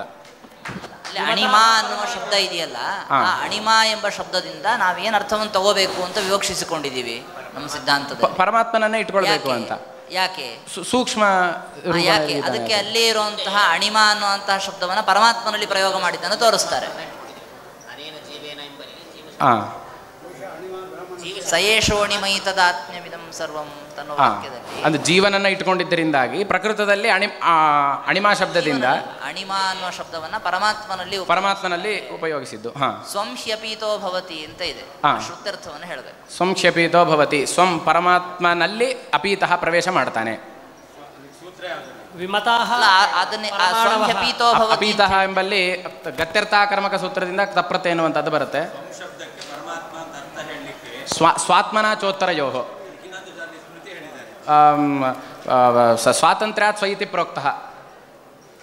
ವಿಮತಾಃ ಪರಮಾಣವಃ ನ ಪರಸ್ಪರಂ ಏಕೀಭವಂತಿ ಭಿನ್ನತ್ವಾತ್. ಪ್ರಸಂಗ ಏನು, ಯಾಕೆ ಹೇಳಿದ್ರು? ವಿಮತಾಃ ಪರಮಾಣವಃ ನ ಪರಸ್ಪರಂ ಏಕೀಭವಂತಿ ಭಿನ್ನತ್ವಾತ್. ಇದಕ್ಕೇನು ಪ್ರಸಂಗ ಯಾಕೆ ಬಂತು, ಯಾಕೆ ಹೇಳಿದ್ರು ಆಚಾರ್ಯರ ವಾಕ್ಯ? ದ್ವಿತೀಯ ಪರಿಚ್ಛೇದದಲ್ಲೇ ಬರೋದು ವಿಷಯ. ಅಲ್ಲಿ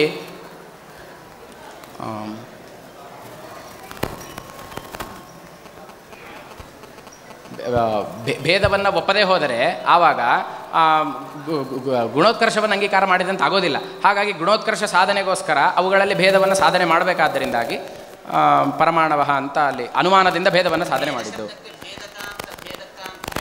ಹಾಂ,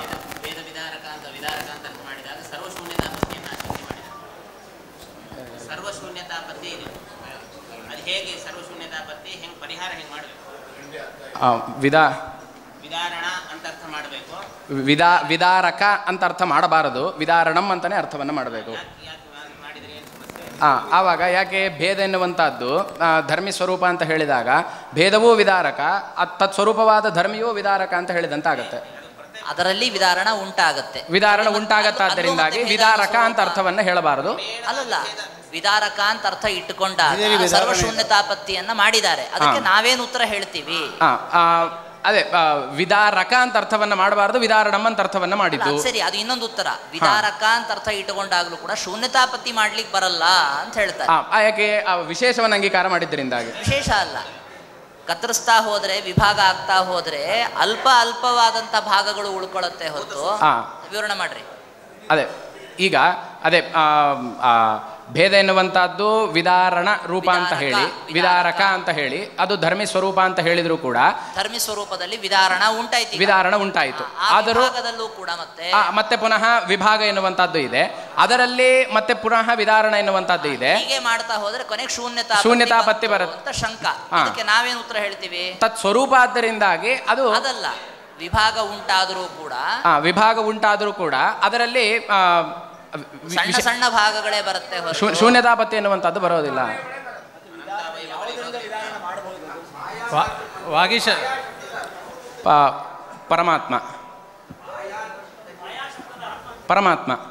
ಪರಮಾತ್ಮ ಜ್ಞಾನ ಕಾರಣ ಕರ್ತ್ರಿ ಯಸ್ಯ ತತ್ ಮಾಯಾ ಮಾತ್ರಂ.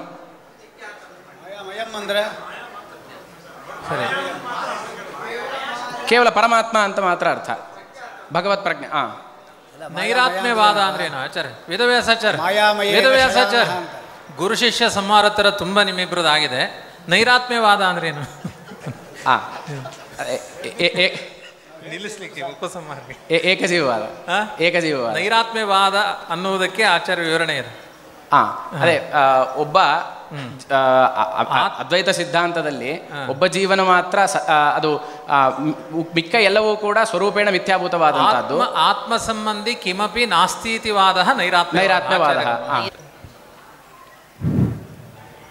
ಶ್ರೀ ಗುರುಭ್ಯೋ ನಮಃ. ಹರಿ ಓಂ.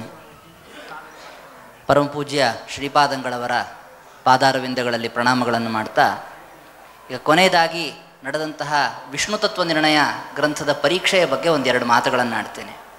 ಮೊದಲನೇದಾಗಿ ಈ ಗ್ರಂಥಕ್ಕೆ, ಅಂದರೆ ತತ್ವನಿರ್ಣಯ ಟೀಕಾ ಗ್ರಂಥಕ್ಕೆ ನಮ್ಮ ಸಂಪ್ರದಾಯದಲ್ಲಿ ಇರುವಂಥ ಒಂದು ಹೆಸರು ಎಲ್ಲ ಜನಸಾಮಾನ್ಯರಿಗೆ ಗೊತ್ತಾಗಲಿ ಅನ್ನೋ ದೃಷ್ಟಿಯಲ್ಲಿ ಹೇಳ್ತಾ ಇರೋದು ಅಣುಸುಧಾ ಅಂತ. ಸುಧಾ ಗ್ರಂಥದ ಒಂದು ಚಿಕ್ಕದಾದ ರೂಪವನ್ನು ನೋಡಬೇಕು ಅಂತಂದರೆ ಇದು ವಿಷ್ಣು ತತ್ವನಿರ್ಣಯ ಟೀಕಾ ಅನ್ನುವಂಥದ್ದು. ಎಲ್ಲ ಮತಾಂತರೀಯ ಪ್ರಕ್ರಿಯೆಗಳ ವಿಮರ್ಶ ಹಾಗೂ ಸಾಕಷ್ಟು ಶ್ರುತ್ಯರ್ಥಗಳು. ಬರೀ ಶ್ರುತ್ಯರ್ಥ ಅಂದರೆ ಯಾವುದೋ ಒಂದು ಶ್ರುತಿಯನ್ನು ತೆಗೆದುಕೊಂಡು ಮಾತ್ರ ಅದಕ್ಕೆ ಅರ್ಥ ಚಿಂತನೆ ಮಾಡೋದು ಅಂತಲ್ಲ. ಇಲ್ಲಿ ವಿಷ್ಣು ತತ್ವ ನಿರ್ಣಯದಲ್ಲಿ ತತ್ವಮಸಿ ಶ್ರುತ್ಯರ್ಥದ ಬಗ್ಗೆ ಕೊನೆಗೆ ಸಾಕಷ್ಟು ಪರೀಕ್ಷೆ ಆಯಿತು. ಇಡೀ ಪ್ರಕರಣಗಳು 9 ಪ್ರಕರಣಗಳನ್ನೇ ಪೂರ್ಣವಾಗಿ ವ್ಯಾಖ್ಯಾನ ಮಾಡಿರುವಂಥ ಒಂದು ದೊಡ್ಡ ಭಾಗ ಇಲ್ಲಿ ನಮಗೆ ವಿಷ್ಣು ತತ್ವ ನಿರ್ಣಯದಲ್ಲಿ ದೊರಕ್ತಾ ಇದೆ. ಇಂತಹ ಗ್ರಂಥವನ್ನು ವಾಗೀಶ ಎಷ್ಟು ಸುಂದರವಾಗಿ ಪರೀಕ್ಷೆಯನ್ನು ಕೊಟ್ಟಿದ್ದಾನೆ ಅಂತಂದರೆ, ಜನಸಾಮಾನ್ಯರಿಗೆ ಪ್ರಾರಂಭದಲ್ಲಿ ತಿಳಿಲಿಕ್ಕಿಲ್ಲ ಅದರ ಕ್ಲೇಶ ಏನು ಅಂತ. ಅದನ್ನು ಅರ್ಥ ಮಾಡಿಸೋದಕ್ಕಾಗಿ ಒಂದು ದೃಷ್ಟಾಂತ ಹೇಳ್ತಿರ್ತೇನೆ. ಪ್ರಾರಂಭದಲ್ಲಿ ಒಂದು 20-30 ಪುಟಗಳಲ್ಲಿ ಪರೀಕ್ಷಕರು ಪ್ರಶ್ನೆ ಕೇಳ್ತಾ ಇರುವಾಗ ಮತ್ತೊಬ್ಬ ವಿದ್ವಾಂಸರು ಸುಮಾರು 300-400 ಪುಟಗಳು ಮುಂದಿರುವಂತಹ ಯಾವುದೋ ಒಂದು ವಾಕ್ಯವನ್ನು ಎತ್ತಿ ಹೇಳಿಬಿಟ್ರೆ ಯಾರಿಗೇ ಆದರೂ ಆಗುವಂಥ ಮೊದಲನೇ ಸಮಸ್ಯೆ ಏನು ಅಂದರೆ ತಲೆ ತಿರುಗಿದಾಗ ಆಗ್ತದೆ, ಎಲ್ಲಿಂದ ಕೇಳಿದರು ಅಂತ. ಆದರೆ ವಾಗೀಶ ಮಾತ್ರ ಅದು ಎಲ್ಲಿ ಬಂದಿದೆ ಅಂತ ಥಟ್ಟನೆ ಹಿಡಿದು ಅದನ್ನು ವಿವರಣೆ ಮಾಡ್ತಾ ಅದಕ್ಕೆ ಸೂಕ್ತವಾದ ಪರಿಹಾರವನ್ನು ಹೇಳಿ, ಅಷ್ಟರಲ್ಲಿ ಇನ್ನಿಬ್ಬರು ಪ್ರಶ್ನೆ ಕೇಳ್ತಾ ಇರ್ತಾರೆ. ವಿಜೇಂದ್ರಾಚಾರ್ಯರು ಹೇಳಿದರು, ವೇದವ್ಯಾಸಾಚಾರ್ಯರು ಅವರಿಬ್ಬರು ಮಾತ್ರ ಶ್ವೇತಕೇತು ಉದ್ದಾಲಕ ಅಂತ. ಆದರೆ ಇಲ್ಲಿ ಆದ ಸಮಸ್ಯೆ ನನಗನ್ನಿಸ್ತದೇನು ಅಂತಂದರೆ, ಒಬ್ಬ ಶ್ವೇತಕೇತು ಇದ್ದಾನೆ, ಎಲ್ಲರೂ ಉದ್ದಾಲಕರಾಗ್ಬಿಟ್ಟಿದ್ರು ಅಂತ. ಯಾಕೆ ತುಂಬ ಜನ ಪ್ರಶ್ನೆ ಕೇಳ್ತಾ ಇದ್ದಾರೆ, ಉತ್ತರ ಹೇಳ್ತಾ ಇರೋವಂಥವ್ನು ಇಲ್ಲಿ ಒಬ್ಬ ಮಾತ್ರ. ಆದರೆ ಇಲ್ಲೇನು ಅಂದರೆ ಉಲ್ಟಾ, ಅಲ್ಲಿ ಶ್ವೇತಕೇತು ಉದ್ದಾಲಕರಲ್ಲಿ ಇವರು ಮಗ ಪ್ರಶ್ನೆ ಕೇಳ್ತಾ ಇದ್ದ, ಅಪ್ಪ ಉತ್ತರ ಹೇಳ್ತಾ ಇದ್ದ ಅಂತ. ಇಲ್ಲಿ ಹಾಗಲ್ಲ, ಇಲ್ಲೆಲ್ಲ ಅಧ್ಯಾಪಕರು ಪ್ರಶ್ನೆ ಕೇಳ್ತಾ ಇದ್ರು, ಒಬ್ಬ ವಿದ್ಯಾರ್ಥಿ ಮಾತ್ರ ಅವನು ಕುಳಿತುಕೊಂಡು, ನೀವು ನೋಡ್ಬೋದು ಎದುರುಗಡೆ ವ್ಯಾಸಪೀಠ ಮಾತ್ರ ಇದೆ, ಅದರ ಮೇಲೆ ಯಾವ ಪುಸ್ತಕ ಇಲ್ಲ. ಪುಸ್ತಕ ನಿರಪೇಕ್ಷವಾಗಿ ಅಷ್ಟು ಗ್ರಂಥವನ್ನು ಬುದ್ಧಿಯಲ್ಲಿ ಇಟ್ಟುಕೊಳ್ಳೋದು ಅಂತಂದರೆ ಅದು ಸಾಮಾನ್ಯವಾದಂಥದ್ದಲ್ಲ. ವಿಶೇಷವಾಗಿ ರಾಘವೇಂದ್ರ ಸ್ವಾಮಿಗಳವರ ಅನುಗ್ರಹ ಇದೆ. ಅಷ್ಟೇ ಅಲ್ಲದೆ ನಾನು ಒಂದು ಖಾರಿ ತೈಲದಾನದ ಪ್ರತಿಜ್ಞೆಯ ದೃಷ್ಟಾಂತವನ್ನು ಕೇಳಿದಾಗ ಅಲ್ಲಿ ಒಂದು ವಿವರಣೆ ಮಾಡುವಂತಹ ಸಂದರ್ಭದಲ್ಲಿ ರಾಘವೇಂದ್ರ ಸ್ವಾಮಿಗಳವರ ವ್ಯಾಖ್ಯಾನದಲ್ಲಿ ಇರುವಂಥ ರೀತಿಯನ್ನು ಅನುಸರಿಸಿ ಉತ್ತರವನ್ನು ಹೇಳಿದ್ದಾನೆ. ಅದರಿಂದ ಗೊತ್ತಾಗುವಂಥದ್ದು ಜನಸಾಮಾನ್ಯರಿಗೆ ಗೊತ್ತಾಗಲಿಕ್ಕಿಲ್ಲ, ವಿದ್ವಾಂಸರಿಗೆ ಗೊತ್ತಾಗ್ತದೆ. ಕೇವಲವಾಗಿ ಅವನು ಟೀಕಾ ಗ್ರಂಥವನ್ನು ಮಾತ್ರ ಓದಿದ್ದಾನೆ ಅಂತಲ್ಲ, ರಾಯರ ಸನ್ನಿಧಾನದಲ್ಲಿದ್ದುಕೊಂಡು ಆ ಟೀಕಾ ಗ್ರಂಥಕ್ಕೆ ರಾಯರು ವ್ಯಾಖ್ಯಾನವನ್ನು ಮಾಡಿದ್ದಾರೆ, ಅದನ್ನೂ ವಿಶೇಷವಾಗಿ ಸೂಕ್ಷ್ಮವಾಗಿ ಅವನು ಅವಲೋಕನ ಮಾಡಿದ್ದಾನೆ ಅನ್ನೋದು ಗೊತ್ತಾಗ್ತದೆ.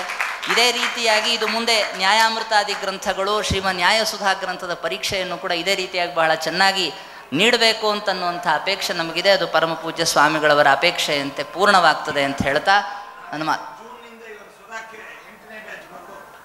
ವಿಶೇಷವಾಗಿ ಪರಮ ಪೂಜ್ಯ ಶ್ರೀಪಾದಂಗಳವರ ಅನುಗ್ರಹಕ್ಕೆ ಪಾತ್ರರಾಗುವ ವಿದ್ಯಾರ್ಥಿ ಅಂತ ಹೇಳ್ತಾ ನನ್ನ ಮಾತುಗಳನ್ನು ಮುಗಿಸ್ತೇನೆ. ಶ್ರೀಕೃಷ್ಣಾರ್ಪಣ.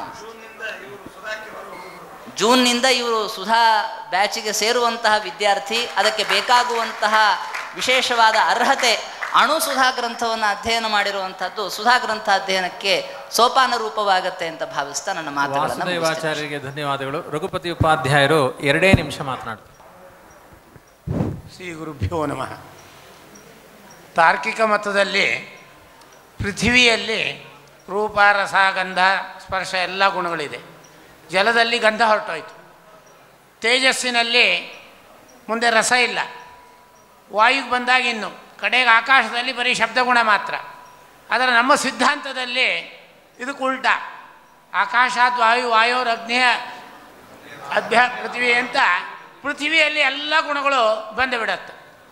ಹಾಗೆ ಗುರುಗಳಾಗಿರ್ತಕ್ಕಂತಹ ಸುಬುಧೇಂದ್ರ ತೀರ್ಥರ ಬಗ್ಗೆ ನಾವು ವಿಚಾರ ಮಾಡಿದರೆ, ಅವ್ರ ಗುರುಗಳು, ಪರಮಗುರುಗಳು, ಪರಮೇಷ್ಠಿ ಗುರುಗಳು, ಅವರ ಹಿಂದಿನವರನ್ನು ಸ್ವಲ್ಪ ವಿಚಾರ ಮಾಡಿದರೆ, ಅದು ಪೂರ್ತಿ ಕ್ರಮ ನನಗೆ ಗೊತ್ತಿಲ್ಲ. ಅವರ ಇದು ಸುವ್ರತೇಂದ್ರದಿಂದ ಒಳ್ಳೆ ವ್ರತ ಬಂತು. ವ್ರತ ನಿಯಮಗಳು, ಆಚಾರ. ಸುಶೀಲೇಂದ್ರರು, ಅವರಿಂದ ಒಳ್ಳೆ ಶೀಲಾಚಾರಗಳು ಬಂತು. ನಂತರ ಇವರ ಪರಮೇಷ್ಠಿ ಸುಜಯೀಂದ್ರರಿಂದ ಒಳ್ಳೆ ಜಯ. ಅವ್ರು ಏನು ಕೆಲಸ ಹಾಕಿದ್ರು ಕೂಡ ಅದ್ರಲ್ಲಿ ಜಯನೇ, ಅಪಜಯದ ಪ್ರಶ್ನೆ ಇಲ್ಲವೇ ಇಲ್ಲ. ಸುಷಮೀಂದ್ರದಿಂದ ಶಮೋ ಮನ್ನಿಷ್ಠತಾ ಬುದ್ಧಿ. ಆಮೇಲೆ ಮುಂದೆ ಸುಯತೀಂದ್ರರಿಂದ ಯತಿಗಳು ಬೇಕಾದ ಎಲ್ಲ ಗುಣಗಳು ಕೂಡ ಅವರಲ್ಲಿ ಕಾಣಿಸ್ತಾ ಇದೆ. ಕಡೆಗೆ ಇವರು ಬಂದವರು ಸುಬುಧೇಂದ್ರರು. ಬುಧ ಅಂದರೆ ಜ್ಞಾನ. ಅದು ಜ್ಞಾನ ಅಂದರೆ ಎಲ್ಲ ಗುಣಗಳಲ್ಲಿ ಪ್ರಧಾನ. ಯಾಕಂತಂದರೆ ಹನುಮಾನ್ ಅಂತ ಹೇಳ್ತೀವಿ. ಹನುಮಾನ್ ಅಂತಂದರೆ ಅಲ್ಲಿ ಗತ್ಯರ್ಥಕ ಜ್ಞಾನ. ಅಂದರೆ ಬೇರೆ ಗುಣಗಳಿರಲಿಲ್ವಾ? ಗುಣ ನಾಮ ಎಲ್ಲ ಗುಣಗಳು ಇದೆ. ಜ್ಞಾನ ಪ್ರಧಾನ ಆಗಿದ್ದರಿಂದ ಹೆಸರಿನಲ್ಲಿ ಹನುಮಾನ್ ಅಂತ ಕರೆದಿದ್ದಾರೆ.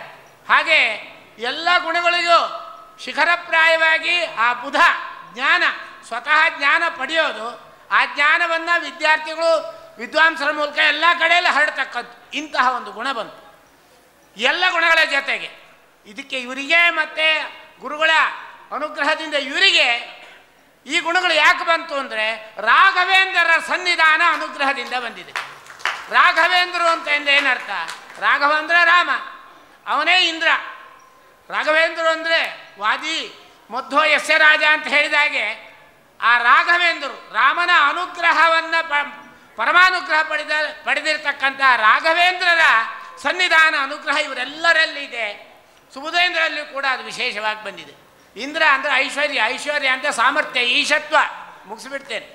ಅದು ಏನು ಅಂತಂದರೆ ಇವರು ತಮ್ಮ 12 ವರ್ಷಗಳಲ್ಲಿ ನೀವೆಲ್ಲ ಗಮನಿಸಿದ್ದೀರಿ, ನಾವು ಗಮನಿಸಿದ್ದೇವೆ. ಐಶ್ವರ್ಯ ಐಶ್ವರ್ಯ ಎಂದು ಒಬ್ಬ ರಾಜ ಸಂಸ್ಥಾನಕ್ಕೆ ಅಧಿಪತಿಗಳು, ಅವನಿಗೆ ಪ್ರತಿಯೊಂದು ವಿಚಾರ ಗೊತ್ತಿರಬೇಕು. ಒಂದು ಸಾಸಿವೆ ಇರುವೆಯಿಂದ ಹಿಡ್ಕೊಂಡು ಎಲ್ಲ ಕಡೆಯಲ್ಲೂ ಕೂಡ ಆ ನಿಯಾಮಕತ್ವ ಬೇಕು.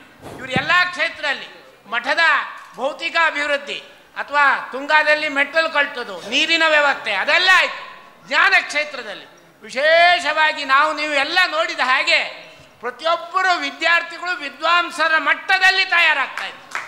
ಅಂತಹ ಒಂದು ಜ್ಞಾನ ಕ್ಷೇತ್ರದ ವಿಶೇಷ ಅಭಿವೃದ್ಧಿ ಇವರ ಒಂದು ಕಾಲದಲ್ಲಿ ಆಗ್ತಾ ಇದೆ. ನಾನು ನಿನ್ನೆ ಈಗಾಗಲೇ ಹೇಳಿದ್ದೇನೆ, ಈ 12 ವರ್ಷ ಎನ್ನುವುದು 12 ಬಾರಿ ಅಥವಾ ಹೆಚ್ಚು ಬಾರಿ ಆಗಬೇಕು. ಅದನ್ನು ನಾವು ನೀವೆಲ್ಲ ನೋಡೋಣ ಅಂತ ರಾಯರಲ್ಲಿ ಪ್ರಾರ್ಥನೆ ಮಾಡಿ ನನ್ನ ಮಾತನ್ನು ಮುಗಿಸ್ತಾರೆ. ಪರೀಕ್ಷೆ ಕೊಟ್ಟ ವಾಗೀಶನಿಗೆ ಪ್ರತಿಶತ 92 ಅಂಕಗಳು ಪ್ರಾಪ್ತವಾಗಿದೆ. ವಾಗೀಶ ಒಂದೆರಡು ಮಾತನ್ನು ಗುರುಗಳ ಮುಂದೆ ಗುರುಭ್ಯೋ ನಮಃ.